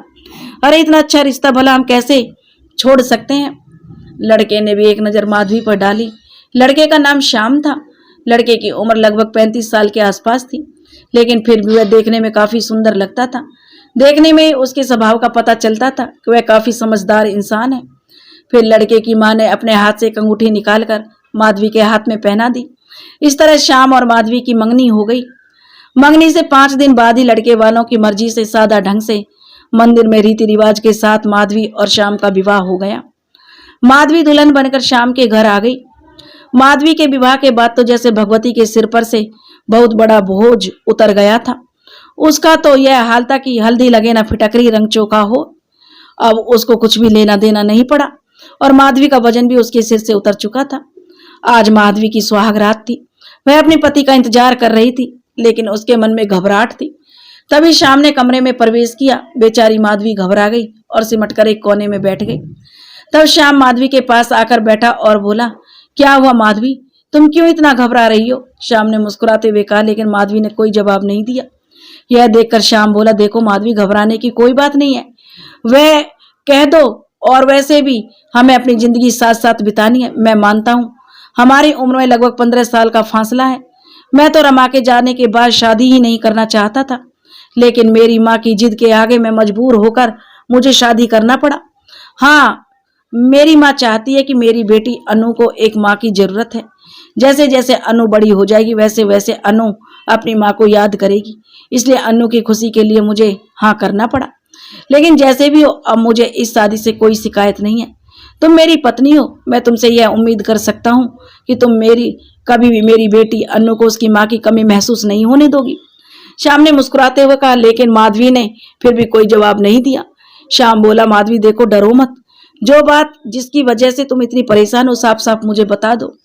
हमें अपनी जिंदगी साथ साथ बितानी है, इसलिए यह तो जरूरी है ना कि हम दोनों एक दूसरे की परेशानियों के बारे में अच्छी तरह जाने। श्याम के मुंह से माधवी ने जब यह सुना तो उसकी आंखों में आंसू आ गए। यह देखकर श्याम ने कहा, बोलो माधवी क्या बात है, क्या तुम शादी से खुश नहीं हो। अगर ऐसी बात है तो फिर मैं इस रिश्ते को जबरदस्ती तुम्हारे ऊपर नहीं थोपूंगा। तभी माधवी बोल पड़ी, नहीं नहीं, मुझे इस रिश्ते से कोई ऐतराज नहीं है, लेकिन मैं आगे पढ़ना चाहती हूँ। शुरू से ही मेरा सपना था कि मैं पढ़ लिख कर अपने पैरों पर खड़ी हूँ, लेकिन मेरे मम्मी पापा की खुशी के लिए मुझे यह शादी करनी पड़ी। मुझे आपसे कोई शिकायत नहीं है, बस थोड़ी अपनी पढ़ाई के बारे में सोचकर परेशान हूँ। यह सुनकर श्याम मुस्कुराते हुए बोला, बस इतनी सी बात? अरे तुम मेरी धर्म पत्नी हो और तुम्हारा सपना ही मेरा सपना है। मैं तुम्हारा हर सपने को पूरा करने में तुम्हारा साथ दूंगा, यह मेरा वादा है तुमसे। यह कहकर श्याम ने माधवी का हाथ अपने हाथ में ले लिया।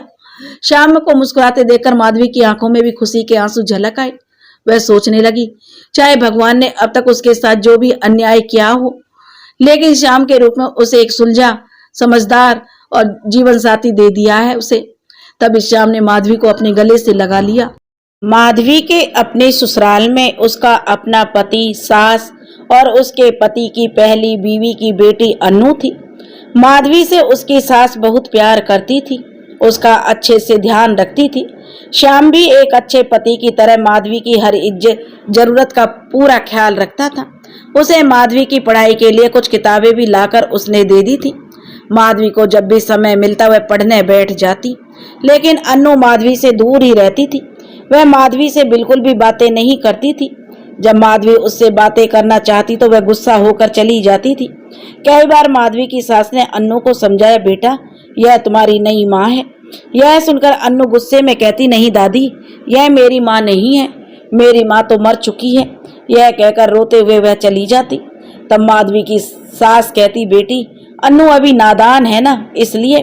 तब माधवी कहती, कोई बात नहीं माँ जी, आप तो जानती हैं इतनी सी उम्र में बच्चे को समझने में देर लगती है, धीरे धीरे सब ठीक हो जाएगा। माधवी अन्नू की हर जरूरत का ख्याल रखती थी, उसके लिए उसकी पसंद का खाना बनाती, उसके लिए कपड़े लाती, लेकिन अन्नू माधवी से बात तक नहीं करती थी। यहाँ तक कि कभी कभी तो अन्नू गुस्से में बीच में खाना छोड़कर भी चली जाती थी। यह देखकर श्याम को बहुत दुख होता था। अन्नू हमेशा उदास रहती थी। तब माधवी कहती, आप चिंता मत कीजिए, मैं सब संभाल लूंगी। धीरे धीरे दिन गुजर रहे थे। माधवी अन्नू से बातें करने की पूरी कोशिश करती। वह कभी उसके साथ खेलना चाहती थी, उसे पढ़ाना चाहती थी, उसकी हर बात सुनना चाहती थी, लेकिन अन्नू उससे हमेशा दूरी बनाए रहती थी। एक दिन माधवी खाना बनाकर अपने रसोई कमरे में गई कि अचानक उसे रसोई में कुछ गिरने की आवाज आई। आवाज सुनकर माधवी ने सोचा कि शायद रसोई में कुछ गिरा है। यह देखने के लिए माधवी जल्दी से रसोई में पहुंची और जाकर देखा तो सारी सब्जी नीचे पूरी रसोई में फैली हुई थी और अन्नू खड़ी होकर देख रही थी। अन्नू काफी घबराई हुई थी। उसे लग रहा था अगर उसकी नई माँ देखेगी तो उसे डांट लगाएगी। लेकिन जब माधवी ने सब्जी को नीचे रसोई में फैला हुआ देखा तो उसने भागकर अन्नू को गले लगा लिया और घबराते हुए उससे प्यार से बोली, तुम्हें कहीं जला तो नहीं बेटा? यह सुनकर अन्नू माधवी की तरफ हैरानी से देखने लगी।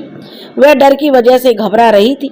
उसे लग रहा था उसकी नई माँ उसे डांटेगी, लेकिन उसने इतनी मेहनत से सब्जी बनाई थी और उसने लेते वक्त पूरी सब्जी की कढ़ाई नीचे गिरा दी थी, लेकिन ऐसा कुछ नहीं हुआ और माधवी उसको बिल्कुल भी नहीं डांटती थी। वह तो प्यार से उससे पूछ रही थी, बेटी तुम्हें जला तो नहीं ना, कहीं तुम्हें चोट तो नहीं लगी ना? तब अन्नू ने घबराते हुए बोली, वह मैं सब्जी ले रही थी और गलती से। तब माधवी बोली, कोई बात नहीं बेटा, सब्जी तो और बन जाएगी, मैं साफ करके और बना दूंगी, तुम घबराओ मत और अब रोना चुप करो और जाओ बेटा। यह कहकर माधवी उसे बाहर हॉल में ले आई और पानी पिलाया और उसके पास बैठकर कहने लगी, डरो मत बेटा, ऐसे तो हो जाता है, बस मुझे तो डर इस बात का है कहीं तुम जल जाती तो। तभी अचानक माधवी की सास आई और रसोई में सारी सब्जी फैले देखकर गुस्से में बोली, किसने यह सारी सब्जी रसोई में फैला दी? माधवी तुमने साफ सफाई भी नहीं किया। यह सुनकर और अन्नू ने सोचा कि नई माँ दादी को सच बता देगी तो दादी उसे डांट लगाएगी, लेकिन ऐसा नहीं हुआ। तब माधवी बोली, माँ जी वह मैं खाना बना रही थी तो गलती से मुझसे सारी सब्जी नीचे गिर गई। यह सुनकर उसकी सास बोली, अरे सब्जी गिर गई, लेकिन साफ करना चाहिए था ना, तुम तो बड़े आराम से अन्नू बिटिया के पास बैठी हो। माधवी की सास गुस्से में कहने लगी। तब माधवी बोली, माफ करना माँ जी, मैं अभी साफ कर देती हूँ। यह कहकर वह साफ करने लगी। अन्नू यह सोचकर हैरान थी, उसकी नई माँ ने उसे कुछ नहीं कहा, यहाँ तक कि दादी की डांट भी उसे बचा लिया और अपने ऊपर उसने इल्जाम ले लिया। धीरे धीरे दिन गुजरने लगे। अनु को अब महसूस होने लगा था कि उसकी नई माँ बहुत अच्छी है, उसका सब तरह से ख्याल रखती है, उसे बहुत प्यार करती है। वहीं माधवी जानती थी सौतेली माँ का दर्द क्या होता है, एक बिना माँ की बच्ची पर क्या गुजरती है। इस दर्द से भी वह भली भांति परिचित थी। वह ज्यादा से ज्यादा इस कोशिश में लगी रहती अनु हमेशा खुश रहे। सब कुछ उसने बर्दाश्त किया जो वह अनु ना करे, चाहे उसकी सौतेली माँ ने उसके साथ कैसा भी व्यवहार किया हो। लेकिन माधवी अनु को एक सगी माँ से बढ़कर प्यार देना चाहती थी। आज मदर्स डे था। अनु जब स्कूल से वापस आई तो हाथ में उसके कुछ था। वह कमरे में माधवी के पास आई और खड़ी हो गई। माधवी उसे चुप देखकर बोली, क्या हुआ बिटिया, और हाँ तुम्हारे हाथ में क्या है? यह सुनकर अनु ने एक छोटा सा बॉक्स माधुरी के आगे कर दिया।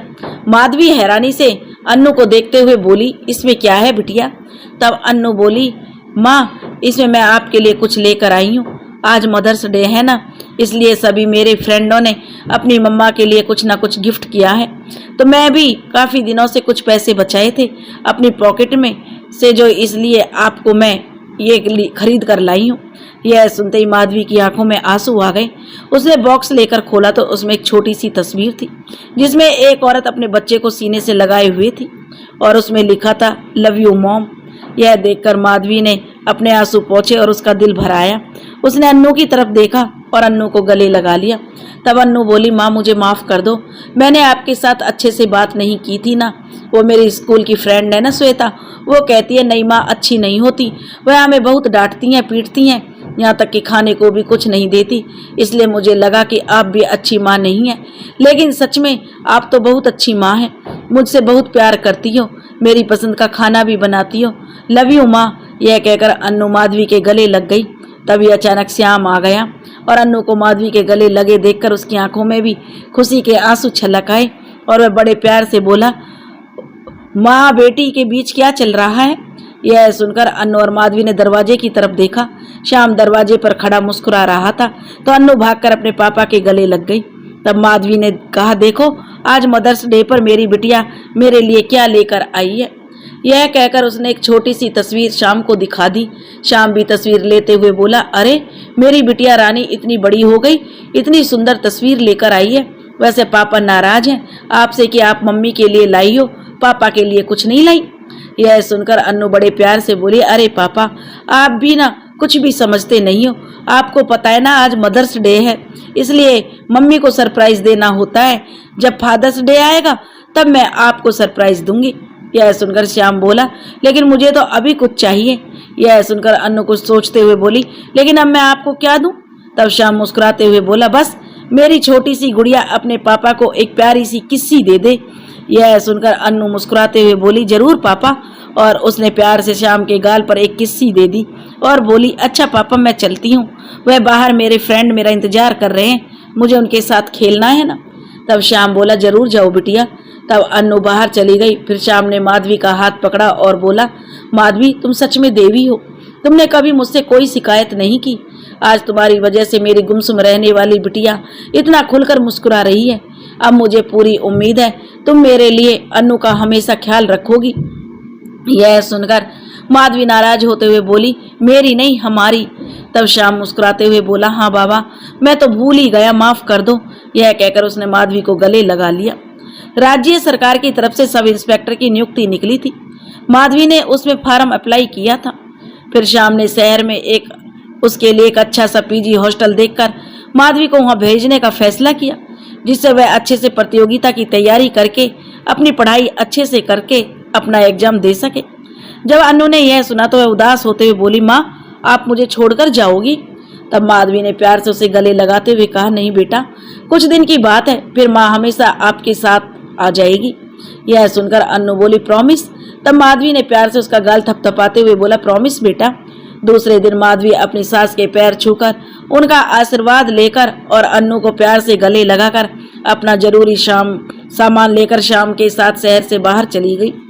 शाम ने शहर की एक अच्छी कोचिंग में माधवी का दाखिला करवा दिया था और वहीं पास में एक पीजी हॉस्टल में उसे छोड़कर वापस आ गया था। माधवी अब दिन रात अपनी परीक्षा की तैयारी करने लगी थी।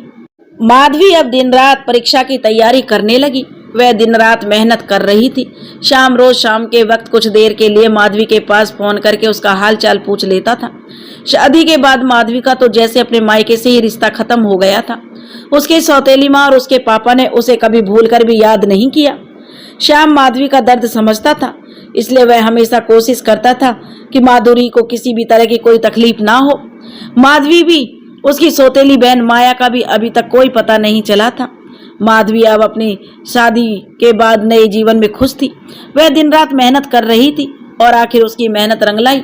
उसने प्रतियोगिता एग्जाम में अच्छे नंबरों से पास की। उसके पास करने की खबर सुनकर ही श्याम और उसकी माँ तो फूली नहीं समाई। फिर माधवी वापस अपने ससुराल आ गई। अब वह अपने पति श्याम के साथ जल्दी उठकर फिजिकल की तैयारी करती थी। श्याम उसका पूरा सहयोग करता था। श्याम माधवी के साथ दौड़ लगाने जाता। धीरे धीरे फिजिकल मेडिकल सब हुआ और माधवी सब में आगे रही। आज माधवी का फाइनल रिजल्ट आ गया था। वह सब इंस्पेक्टर के रूप में चयनित हो चुकी थी। आज घर में खुशी का माहौल था। माधवी की सास ने उसे गले लगाकर ढेर सारी दुआएं दी। वह भगवान का बार बार धन्यवाद कर रही थी कि उसे माधवी जैसी सुशील, समझदार और संस्कारी बहू मिली।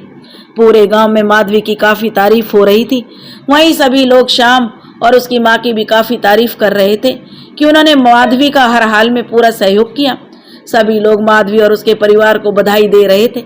माधवी की नियुक्ति की खुशी में श्याम ने अपने गांव में सभी को दावत दी। जब श्याम ने माधवी को बधाइयां दी तो माधवी उसके हाथ अपने हाथ में लेकर रो पड़ी। उसे रोते देखकर श्याम ने पूछा, क्या हुआ माधवी, तुम क्यों रो रही हो?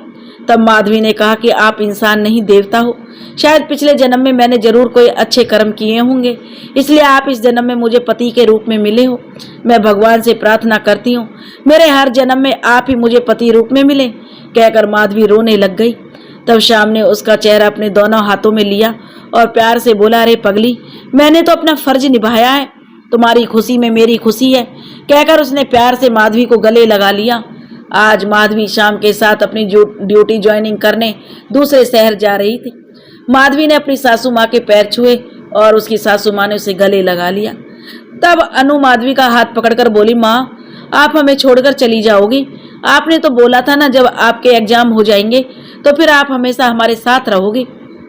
तब माधवी ने प्यार से अनु को गले लगाते हुए कहा, बेटा, जब मैं शहर जाकर अपनी ड्यूटी ज्वाइनिंग कर लूंगी ना, फिर तुम सबको भी बुला लूंगी, कि वहीं पर अपने साथ रहेंगे सब। और अनु को गले लगा लिया और शाम के साथ माधवी चली गई। माधवी ने अपनी ड्यूटी ज्वाइनिंग की, फिर एक अच्छा सा घर किराए पर ले लिया। सब कुछ व्यवस्थित हो जाने के बाद उसने अपनी सास और अपनी बेटी को वहीं बुलवा लिया। कुछ दिनों में श्याम ने भी अपना ट्रांसफर उसी शहर में करवा लिया। अब माधवी अपने परिवार के साथ हंसी खुशी रहने लगी। वह रोज ड्यूटी जाती। उसके लाख कहने पर भी उसकी सासू माँ ने उसे बहुत कम काम करने देती थी। यहाँ तक कि उसकी सासू माँ उसके लिए अपने हाथों से खाना बनाती। वह उसे बिल्कुल अपनी सगी बेटी से बढ़कर प्यार देती थी। कभी कभी माधवी अपनी सासू माँ का प्यार देखकर उसके गले लग जाती और रोते हुए कहती, मैंने अपनी माँ को तो नहीं देखा, बचपन में खो दिया था, लेकिन आपको देखकर लगता है जैसे मेरी माँ होती तो वह बिल्कुल आपकी तरह होती। माधवी भगवान का धन्यवाद करती और कि उन्होंने उसे इतना अच्छा परिवार दिया। जब माधवी के पापा घनश्याम बाबू ने माधवी के सब इंस्पेक्टर बनने की खबर सुनी तो उसे भी खुशी हुई और उन्होंने एक दिन माधवी को फोन करके बधाई दी। माधवी ने भी कुछ बातें की और फिर फोन रख दिया। माधवी को इस बारे में कोई दुख नहीं हुआ कि उसकी सौतेली माँ ने एक बार भी शादी के बाद उससे बात करने की कोशिश तक नहीं की। यहाँ तक कि उसके पिता ने भी शादी के बाद आज उसे फोन किया, क्योंकि वह उस अपनी सौतेली माँ को अच्छी तरह जानती थी। वह भी जानती थी कि उसके पिता उसकी सौतेली माँ के हाथों की कठपुतली हैं। वहीं जब भगवती ने माधवी के सिलेक्शन की बात सुनी तो वह जल भुन कर रह गई।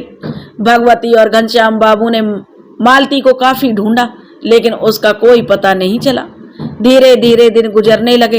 एक दिन माधवी अपने 2 कांस्टेबलों के साथ किसी केस के सिलसिले में बाहर जा रही थी। तभी अचानक उसकी नजर आर्यन पर पड़ी। आर्यन को देखकर माधवी चौंक गई। इससे पहले कि वह आर्यन को ढूंढ पाती, आर्यन उसकी आंखों से ओझल हो गया। यह देखकर माधवी परेशान हो गई और सोचने लगी कि आर्यन इस शहर में है तो जरूर मालती दीदी भी इसी शहर में होंगी। पता नहीं मालती दीदी कैसी होंगी। यह आर्यन एक नंबर का बदमाश है। पता नहीं मालती दीदी को खुश रखता है या नहीं, इसका पता तो इस आर्यन से ही चलेगा। माधवी को अपनी सौतेली बहन मालती की बहुत याद आती थी। चाहे मालती ने उसे कभी अपनी बहन नहीं समझा और उसके साथ हमेशा बुरा बर्ताव किया, लेकिन माधवी उसे अपनी जान से ज्यादा चाहती थी। वह हमेशा भगवान से उसके लिए दुआ करती थी। जब मालती घर छोड़कर भागी थी, उसके बाद से माधवी को भी मालती की काफी चिंता होती थी।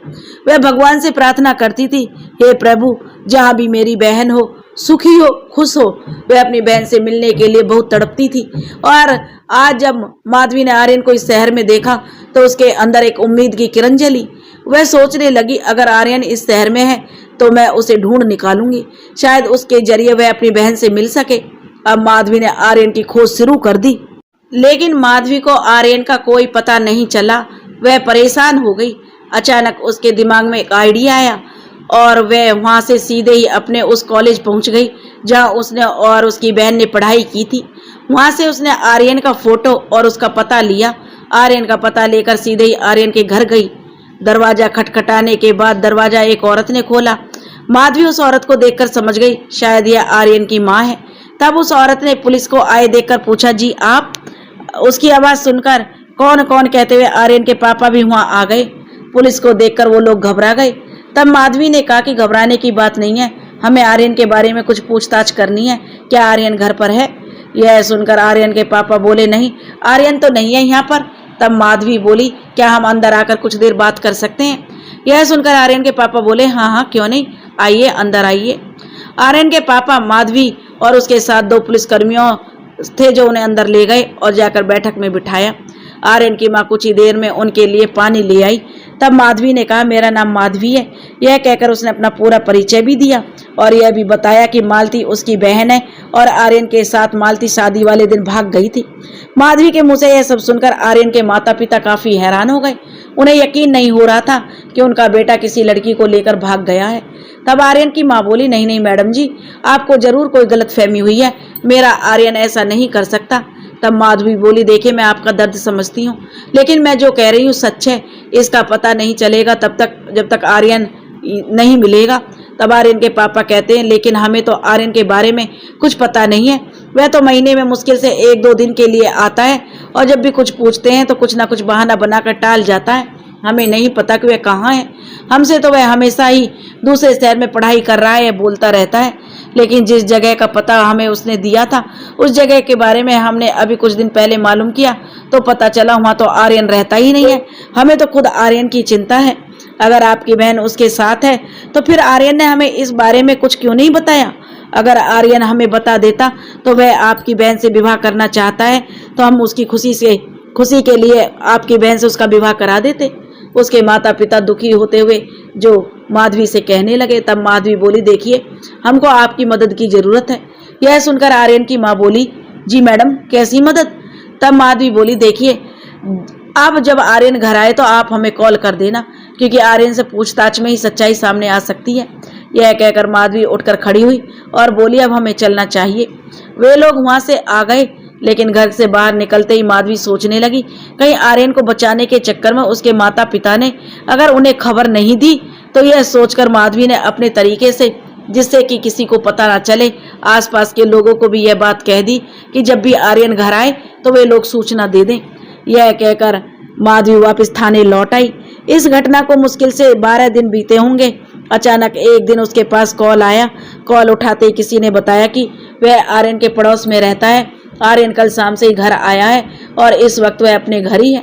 यह सुनकर माधवी उठ खड़ी हुई और अपने 4 कांस्टेबलों को लेकर सीधे आर्यन के घर पहुंच गई। इस तरह अचानक अपने घर पुलिस को आए देखकर आर्यन के माता पिता घबरा गए। वे आर्यन को कुछ बचाने की कोशिश करते हैं। उससे पहले ही माधवी घर के अंदर अपने पुलिसकर्मियों के साथ घुस गई और उसके साथ आर्यन को ढूंढने लगी। एक कमरे में आर्यन अपने बेड के नीचे छुपा हुआ उन्हें मिल गया। उसे इस तरह छुपा हुआ देखकर माधवी को यह शक करना कि कहीं उसने मालती के साथ कुछ गलत तो नहीं किया, यकीन में बदल गया। उसने आर्यन को पलंग के नीचे से निकाला और 2 तमाचे उसके गाल पर रख दिए। उसके माता पिता कुछ कहते उससे पहले माधवी ने उसे पुलिस की गाड़ी में बिठाया। तब आर्यन के पापा बोले, आप इस तरह बिना किसी वारंट के हमारे बेटे को नहीं ले जा सकती। तब माधवी गुस्से में बोली, आपको जो चाहिए वह जल्दी मिल जाएगा। यह कहकर वह अपने पुलिसकर्मियों के साथ आर्यन को लेकर थाने आ गई। थाने आकर माधवी ने आर्यन को जेल में बंद कर दिया। आर्यन माधवी को देखकर हैरान और परेशान हो गया। वह बोला, तुम माधवी? तब माधवी बोली, हाँ मैं, यहाँ की सब इंस्पेक्टर माधवी। यह सुनकर आर्यन और परेशान हो गया। तब माधवी ने जेल का दरवाजा खोलकर आर्यन के पास अंदर चली गई और अंदर से बंद करते हुए 3-4 तमाचे आर्यन के गाल पर रख दिए और बोली, बता मेरी दीदी कहाँ है? यह सुनकर आर्यन जो अपने गाल को सहलाते हुए बोला, मुझे नहीं पता, मुझे क्या पता, मैं तो जब से हमारी पढ़ाई खत्म हुई है कॉलेज से, कॉलेज के बाद उससे मिला ही नहीं। यह सुनकर माधवी का गुस्सा और बढ़ गया और उसने 2-4 तमाचे और आर्यन के गाल पर रख दिए। माधवी ने बहुत कोशिश की लेकिन आर्यन सच्चाई नहीं बोल पा रहा था। उसे देखकर माधवी ने अपना बेल्ट खोल लिया और बोली कि अब तुम सच बोलते हो या नहीं? यह कहकर आर्यन के कॉलर पकड़कर बोली, मेरे सामने ज्यादा झूठ बोलने की कोशिश मत करो, अगर तुमने सच नहीं बताया तो मैं तुम्हारी खाल उधेड़ दूंगी। आर्यन माधवी का ऐसा रूप देखकर घबरा गया और बोला, मैं सब सच सच बताता हूँ। आर्यन ने माधवी को जो सच्चाई बताई उसे सुनकर तो माधवी के पैरों तले जमीन खिसक गई। वह गुस्से में तिलमिला उठी और उसने ताबड़तोड़ आर्यन को मारना शुरू कर दिया।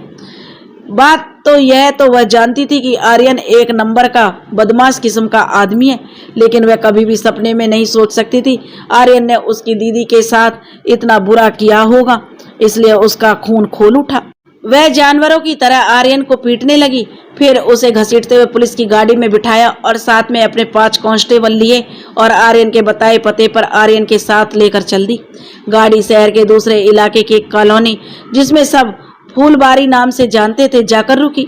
फुलवारी उस शहर का सबसे बदनाम इलाका था, कोई भी शरीफ आदमी भूल कर भी वहां जाना पसंद नहीं करता था।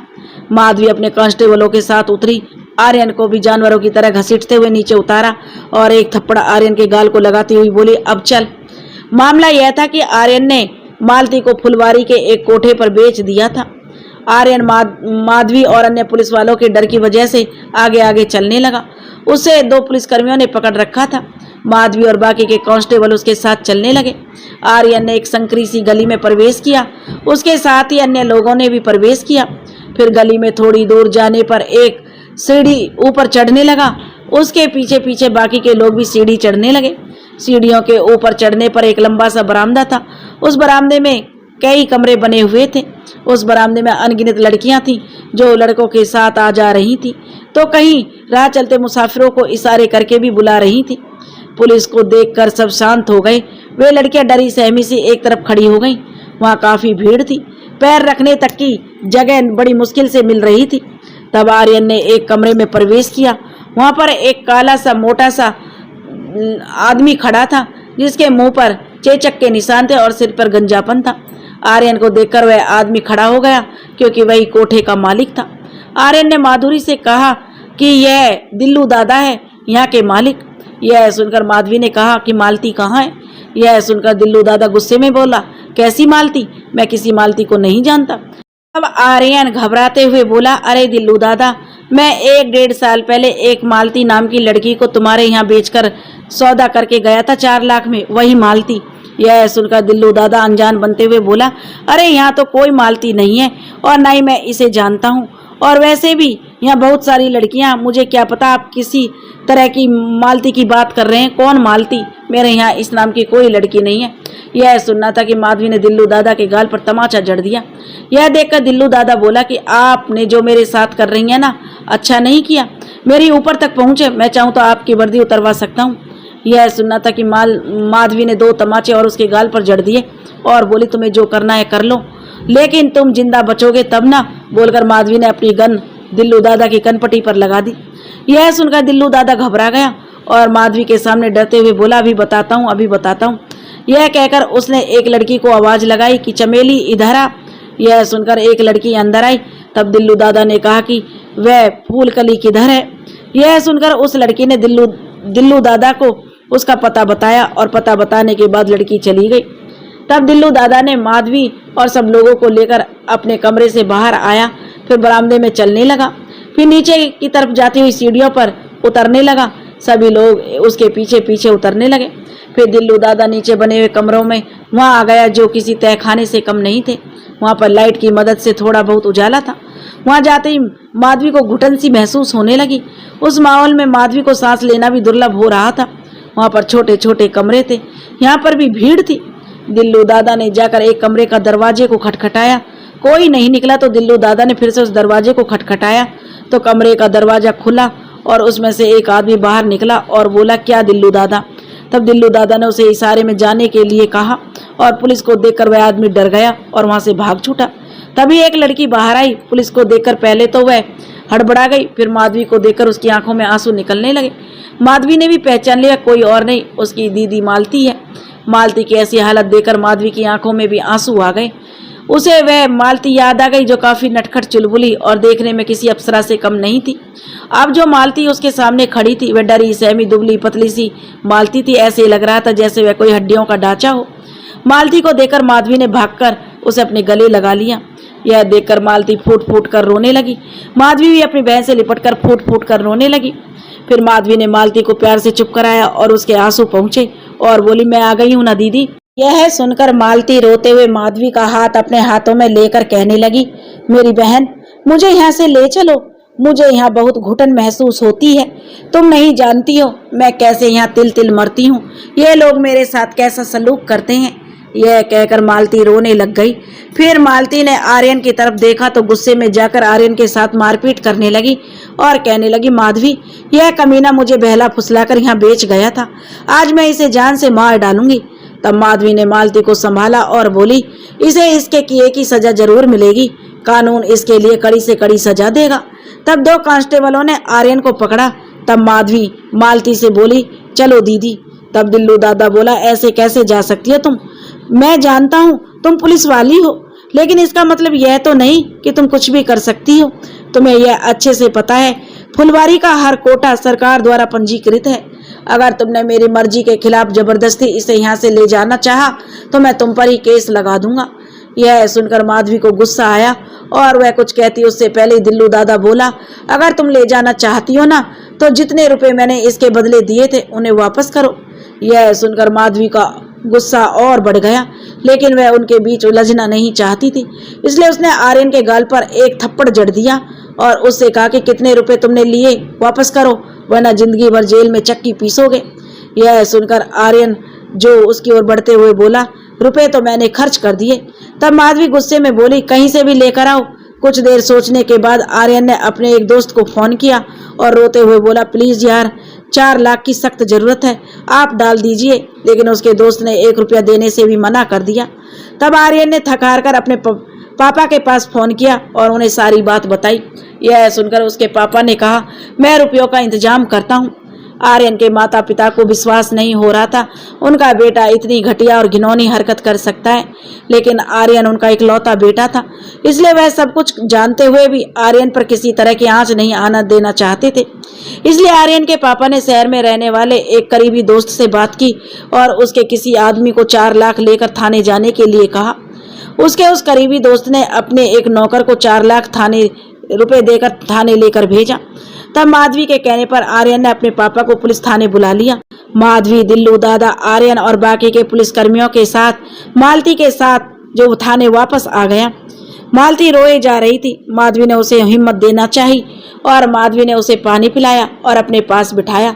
तभी आर्यन के पापा का आदमी जो उसी शहर में रहता था उसका नौकर रुपए लेकर आ गया। माधवी ने सारे रुपए दिल्लू दादा को दिए। दिल्लू दादा मुस्कुराते हुए धन्यवाद मैडम कहता हुआ चला गया।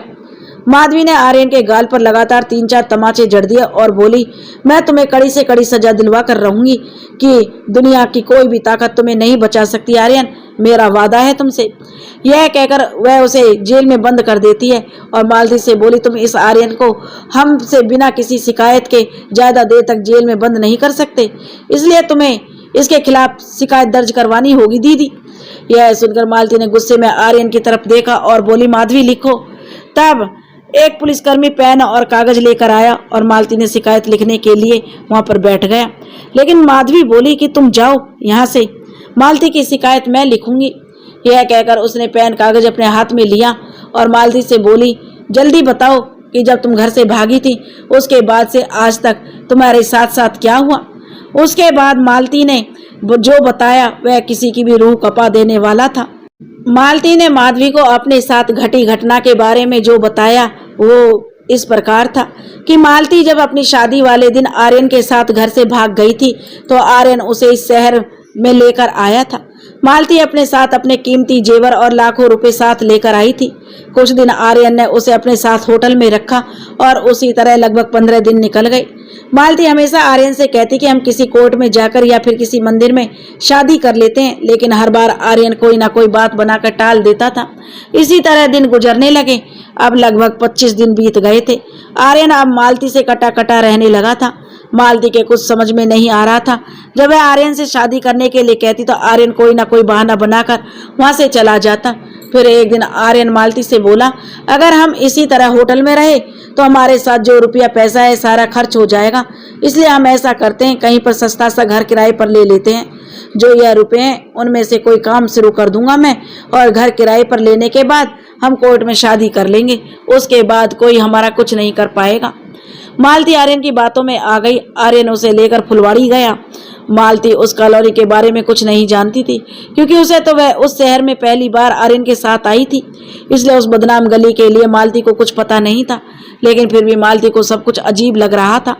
आर्यन के साथ टैक्सी में से उतरकर आर्यन उसे एक गली में लेकर गया और उसे उस कोठे पर ले गया। जब मालती ने उससे पूछा, आप मुझे यहाँ क्यों लेकर आए हो और यह कौन सी जगह है, तब आर्यन ने कहा कि यह कच्ची बस्ती है, हमें कुछ दिन सस्ते में कमरे में रहना पड़ेगा। यह कहकर वह उसे कोठे के अंदर ले गया। कोठे के अंदर लड़कियों के साथ लड़कों को देखकर और लड़कियों के अजीब इशारों को देखकर पहले मालती को कुछ शक होने लगा था। जब आर्यन ने कहा, यार मुझ पर विश्वास नहीं है क्या, यह कच्ची बस्ती है और यहाँ पर लोग ऐसे ही रहते हैं, लेकिन तुम चिंता मत करो, मैं यहाँ के दादा दिल्लू दादा से मिलकर आता हूँ, वह हमारे लिए कोई अच्छा सा घर किराए पर बताएंगे, इसलिए कुछ देर की बात है, उसके बाद हम यहाँ से चलेंगे। मालती का मन नहीं मान रहा था, लेकिन फिर भी उसे आर्यन पर विश्वास करना पड़ा, क्योंकि इसके सिवाय उसके पास कोई और चारा नहीं था। आर्यन मालती को लेकर एक कमरे में गया जहाँ पर दिल्लू दादा बैठे हुए थे। दिल्लू दादा मालती को देखकर मुस्कुरा उठे और कहने लगे, बस तुम्हारा ही इंतजार था। फिर दोनों को बैठने के लिए कहा। दोनों सोफे पर बैठ गए। कमरा काफी आलीशान था। वह दिल्लू दादा का पर्सनल कमरा था। दिल्लू दादा ने एक लड़की को आवाज देकर बुलाया और उसे कुछ चाय नाश्ता लाने को कहा। वह लड़की मालती की तरफ देखकर चली गई और कुछ देर में वह लड़की अपने साथ कुछ मिठाइयाँ, फल, चाय, नमकीन, बिस्किट इस तरह के नाश्ते ले आई। तब दिल्लू दादा ने आर्यन और मालती से चाय नाश्ता करने को कहा। आर्यन मालती को सब कुछ अजीब लग रहा था और एक अजीब सी घबराहट पैदा हो रही थी मालती को। उसे वहां का नजारा गलत लग रहा था। उसे डर लग रहा था कि कहीं आर्यन उसे धोखा तो नहीं दे रहा। लेकिन कहते हैं ना, प्यार अंधा होता है, इसलिए वह चाहकर भी आर्यन पर शक नहीं कर पा रही थी। उसे पूरा विश्वास था उसका आर्यन उसे कुछ नहीं होने देगा। आर्यन ने चाय नाश्ता किया, लेकिन मालती ने यह कहकर मना कर दिया कि मेरा मन नहीं है। उसके बाद दिल्लू दादा आर्यन की तरफ देखते हुए बोले, तुम्हें बाहर मेरा आदमी मिल जाएगा जो तुम्हें घर बता देगा और दिखा देगा, तब तक तुम मालती को यहीं छोड़ जाओ। आर्यन ने मालती को वहीं रुकने के लिए कहा। तब मालती आर्यन से की ओर बढ़ते हुए बोली, नहीं आर्यन, मैं तुम्हारे साथ चलूंगी। यह सुनकर आर्यन ने कहा, देखो मालती, मुझ पर विश्वास रखो, मैं कुछ ही देर में लौट आऊंगा, और वैसे भी यहाँ देखो कितनी सारी लड़कियां हैं, दिल्लू दादा हैं, तुम यहीं रुको, मैं अभी कुछ देर में आता हूँ। मैं अच्छा सा घर देखकर अपना सामान उसमें रखकर तुम्हें जल्दी लेने आऊंगा, तब तक तुम यहाँ रहो। वैसे भी पता नहीं हमें कितने घर देखने पड़े, अच्छा घर देखने के चक्कर में सारा दिन निकल सकता है, ऐसे में तुम परेशान हो जाओगी। मालती ने मना किया, लेकिन आर्यन जबरदस्ती उसे प्यार से समझाकर वहीं छोड़ गया। यह कहकर सारा सामान अपने साथ ले गया कि नए घर मिलते ही वह सारा सामान उसमें रख देगा। मालती वहां बैठकर आर्यन का इंतजार करने लगी। लगभग आधे घंटे के बाद दिल्लू दादा के फोन पर किसी का फोन आया। फोन कान से लगाते दिल्लू दादा के चेहरे पर एक शैतानी मुस्कुराहट आ गई। फिर वह मालती की तरफ देखते हुए बोला कि आर्यन को घर पसंद आ गया है और वह उसमें अपना कुछ सामान रखकर वापस आ रहा है, तब तक के लिए तुम जाकर कमरे में आराम कर लो, यहाँ कब तक बैठी रहोगी। यह कहकर उसने एक लड़की को आवाज दी। वह लड़की आई और बिल्लू दादा से जो कमरे में जाने के लिए कहा। लड़की मालती को लेकर एक कमरे में चली गई। कमरा नीचे से किसी तहखाने जैसा लग रहा था। कमरा देखने में काफी छोटा था। वहां बिजली की सहायता से थोड़ा बहुत उजाला हो रहा था। मालती को वहां घुटन महसूस होने लगी थी। तब उसने उस लड़की से पूछा, तुम मुझे कहाँ ले जा रही हो। तब उस लड़की ने कहा, अपने कमरे में, तुम आराम कर लो। मालती चाहकर भी कुछ नहीं कह पाई, उस लड़की के साथ कमरे में चली गई। वह लड़की उसे कमरे में छोड़कर कमरे का दरवाजा बाहर से बंद करके वापस चली आई। मालती वहां पलंग पर लेटी हुई अपने आने वाले जीवन के सपने देखने लगी। इसी तरह उसे गहरी नींद आ गई। जब उसकी आंख खुली तो उसने सामने लगी घड़ी पर नजर डाली। शाम के 6 बज चुके थे। 6 बजे देखकर मालती हड़बड़ा कर उठी और सोचने लगी, अभी तक आर्यन आया क्यों नहीं। यह सोचकर वह दरवाजे की तरफ भागी, लेकिन दरवाजा बाहर से बंद था। मालती ने काफी खटखटाया, लेकिन दरवाजा किसी ने नहीं खोला। अब मालती को शक हो गया कि आर्यन उसे धोखे से छोड़ गया है। तभी वह लड़की जो उसे लेकर आई थी उसने दरवाजा खोला। तब मालती बाहर भागने लगी तो उस लड़की ने हाथ पकड़कर उसे बाहर वापस कमरे में खींच लिया और बोली, कहाँ जा रही हो। यह सुनकर मालती रोते हुए बोली, मैं जा रही हूँ, आर्यन नहीं आया अभी तक। तब वह लड़की बोली, अब वह नहीं आएगा, वह तुम्हें दिल्लू दादा के यहाँ बेच गया है। यह सुनकर मालती के पैरों तले जमीन खिसक गई। तब उस लड़की ने कहा, हाँ यह कोठा है और वह तुम्हें यहाँ बेच कर चला गया है। यह सुनकर मालती रोते हुए बोली, नहीं नहीं, ऐसा नहीं हो सकता, आर्यन ऐसा नहीं कर सकता। तब वह लड़की बोली, ऐसा ही है, तुम्हारी तरह मुझे भी कोई अपने प्यार के जाल में फंसाकर 2 साल पहले यहाँ लेकर आया था और फिर धोखे से यहाँ छोड़कर मेरा सौदा करके निकल गया था। यह कहते हुए उस लड़की की आंखों में आंसू छलक आए थे। तब मालती बोली, नहीं, मैं यहाँ नहीं रुकूंगी।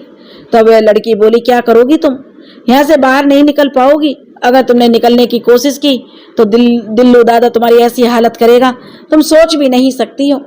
इसलिए तुम्हारी भलाई इसी में है, इसे ही अपनी जिंदगी बना लो।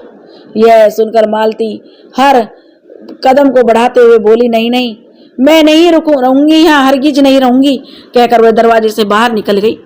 वह लड़की जिसका नाम चमेली था उसे रोकने की बहुत कोशिश कर रही थी, लेकिन वह नहीं रुकी। जैसे ही वह ऊपर बरामदे में पहुंची तो उसे दिल्लू दादा मिल गया, जो सुबह उसे मुस्कुराकर बड़े प्यार से बातें कर रहे थे। अब वह काफी खूंखार लग रहे थे। वह गुस्से में उससे बोले, कहाँ जा रही हो।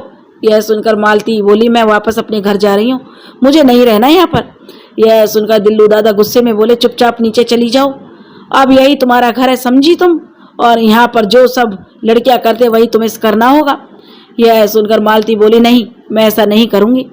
यह सुनना था कि दिल्लू दादा ने एक जोरदार तमाचा उसके गाल पर रख दिया।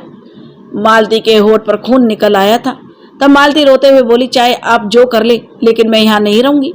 यह सुनना था कि दिल्लू दादा ने 2 आदमियों से बोलकर जबरदस्ती पकड़कर उसे कमरे में छुड़वा दिया और बाहर से दरवाजा बंद कर दिया। मालती काफी रोई चिल्लाई, लेकिन उसकी पुकार सुनने वाला कोई नहीं था। जब रात के 9 बज गए तो दरवाजा खुला। वही लड़की जिसका नाम चमेली था वह अंदर आई और मालती को रोते देखकर बोली, क्यों अपने लिए आफत मोल ले रही हो तुम, चाहे जो कर लो, लेकिन इस नरक से बाहर कभी नहीं निकल सकती हो। तुम क्या जानती हो, ये जितनी भी लड़कियां हैं यहाँ वो सब अपनी मर्जी से आई हैं? नहीं, कोई किसी के प्यार में पड़कर यहाँ पर आई है तो किसी के अपने यहाँ उसे धोखे से बेच गए हैं। कोई अपहरण करके लाई गई है तो किसी को खरीद कर लाया गया है। वह लड़की चमेली अपने साथ खाने की थाली लाई थी और मालती की तरफ बढ़ाते हुए खाना देते हुए बोली, लो मालती, खाना खा लो। जब मालती गुस्से में बोली, नहीं, मैं खाना नहीं खाऊंगी। यह सुनना था कि वह लड़की खाना वहीं रखकर यह कहते हुए चली गई, जब मन हो तो खा लेना। उस लड़की ने वापस बाहर से दरवाजा बंद कर दिया। उसके जाने के लगभग 15 मिनट बाद दरवाजा फिर खुला। अब की बार एक काला सा मोटा सा आदमी अंदर आया, जिसे देखकर मालती घबरा गई। उसके मुंह से शराब की दुर्गंध आ रही थी।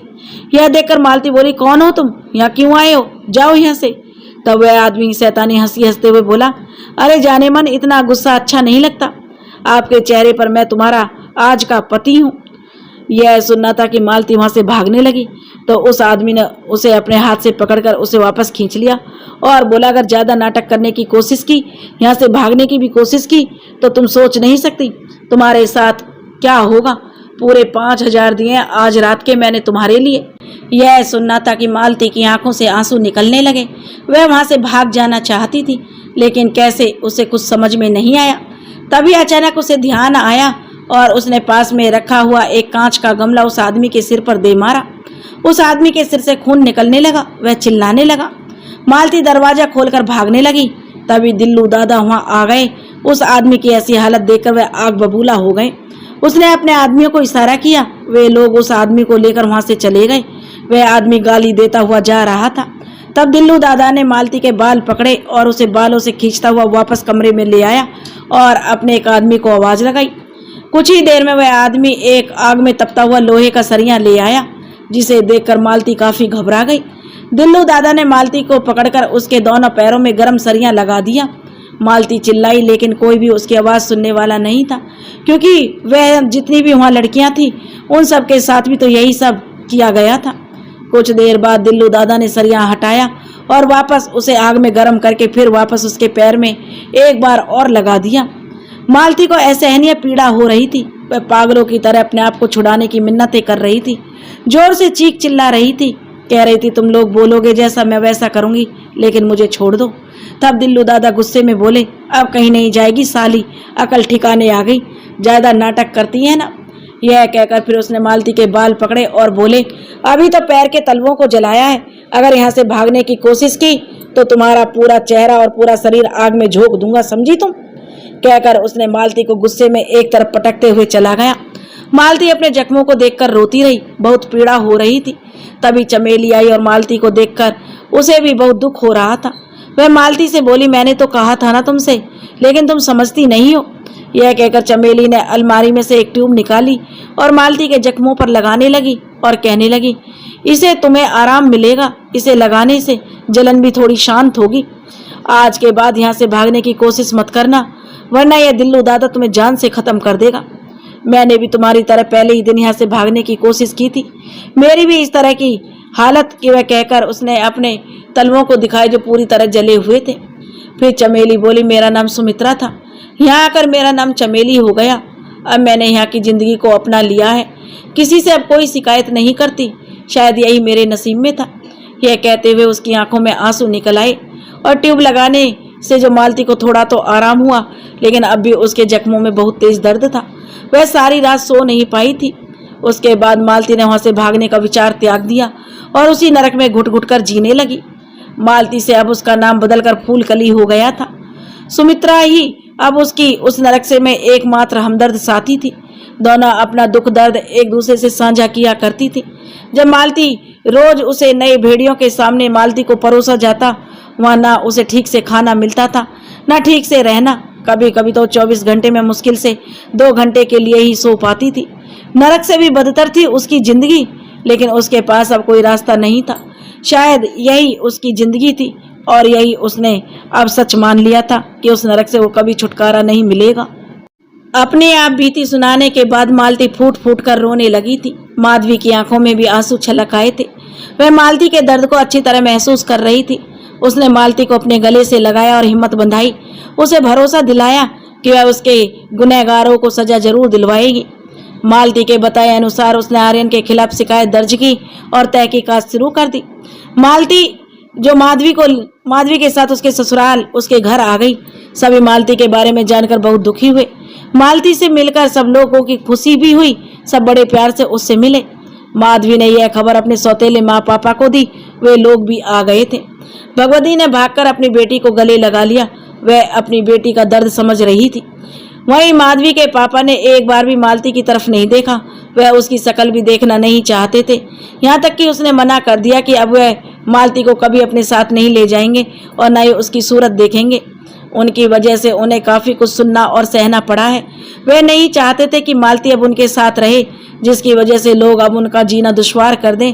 वह मालती को अब नहीं अपना सकते। माधवी और उसके पति ने उन्हें समझाने की बहुत कोशिश की, लेकिन मालती के पापा समझने को तैयार नहीं थे।